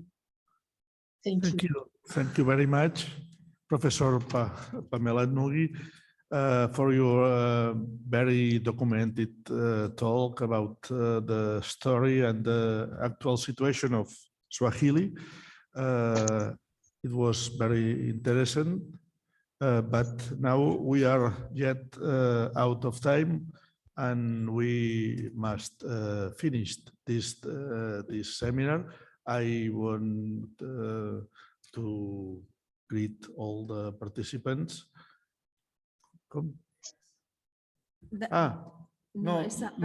Sí. Perdó, no hi ha preguntes formulades, però sí que en el xat de la sessió la Wagenchi ens hi ha col·locat l'enllaç a l'aplicació aquesta de l'Strap Swahili, del qual hem parlat, per si algú està interessat a veure com és aquesta aplicació i com funciona, que ja hem dit que era de lliure accés, doncs hi pugui accedir. Per tant, suposo que això encara quedarà posat en el xat una estona. Sí, sí. I'm just translating what he has just said. Is Wangeshi has included in the chat of this seminar the link to the app. It's called The Art of Reading Swahili. Startup Swahili. Okay. I think we've got a questions and answers. I'm going to read it. This is for Pamela. Pamela, it says, thank you for this very interesting presentation. What is the language that the young people use socially on the streets in the large cities? Okay. I think Mushina answered this question. Normally, we can say we have the Swahili language, the official language, the standardized Swahili. But our young people use a lot of Sheng. Sheng means it is from the word Swahili and English. SH is Swahili and ENG is English. So Sheng. So what they do is that they coin a lot of words from English and Swahili and even the indigenous languages and put them together, and those are, that is the language that they communicate. And you see that Pamela, excuse me, Pamela, we cannot hear you. Is your microphone? Let me just. Oh, that's okay. Now we can hear you now. We can hear you now. What I'm saying that this language, they use it in various places. Therefore, it is actually Sheng. I would say when you come to Kenya, you will find that the youth use Sheng. Thank you, Pamela. Yeah. Thank you, Pamela. Thank you very much. We don't have more questions. No, No tenim més preguntes formulades. Passem ja 20 minuts de l'hora que havíem previst. Per tant, torno a dir moltes gràcies a tots els que heu assistit a aquest seminari, ja sigui aquí presencialment com a través de l'aplicatiu, a través de la web. Moltes gràcies a l'Agència Oficina Internacional per esperonar-nos a organitzar aquesta activitat, que ha estat molt interessant. I penso que la cap de l'oficina té alguna cosa a dir-nos, també. Aviam, la cosa a dir-vos és, una altra vegada, moltes gràcies. Això és el final de les sessions sessudes, diguéssim, d'aquestes jornades. Avui a la tarda, us ho he dit abans i us ho recordo, tenim la demostració... No, és el meu català especial per l'ocasió.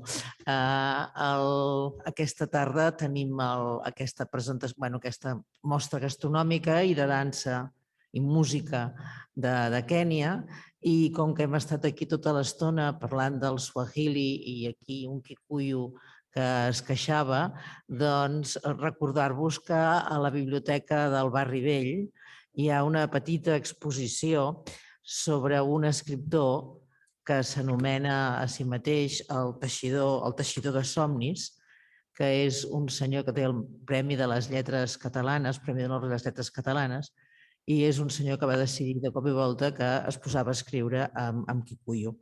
I jo puc dir-vos el nom, ara no sé com li sonarà el Kikuyu present aquí, perquè el senyor es diu Gugiwa Tiongyo. No sé ben bé com es deu pronunciar això, però en tot cas, si aneu a la biblioteca del Barri Vell ho trobareu. Moltes gràcies a tothom per la vostra assistència, aquí i online. Jo crec que les jornades han anat molt bé, que aquesta tarda encara ens ho passarem millor i que més aviat a tots ens ha quedat unes ganes d'anar a Kènia. Entre altres coses perquè els que hi han anat, avui aquí la Mar i el dia que va venir en Sebastián i en Jaume Guia, vam sortir tots allà amb un entusiasme que jo crec que ja va haver-hi cua a les botigues de viatges de Girona. Jo voldria anar a Kènia. Els que hi van tornen molt entusiasmats, per tant, potser val la pena que fem un pensament. Moltes gràcies a tots, fins a la tarda, i els que no pugueu venir, doncs fins l'any que ve, que com ja va dir el vicerector a la inauguració d'aquestes jornades, l'any que ve el país convidat és Xile. Potser no ens semblarà tan exòtic com Kènia aquest any, però segur que ens explicaran coses interessants. Gràcies a tots. Molt bé. Vinga.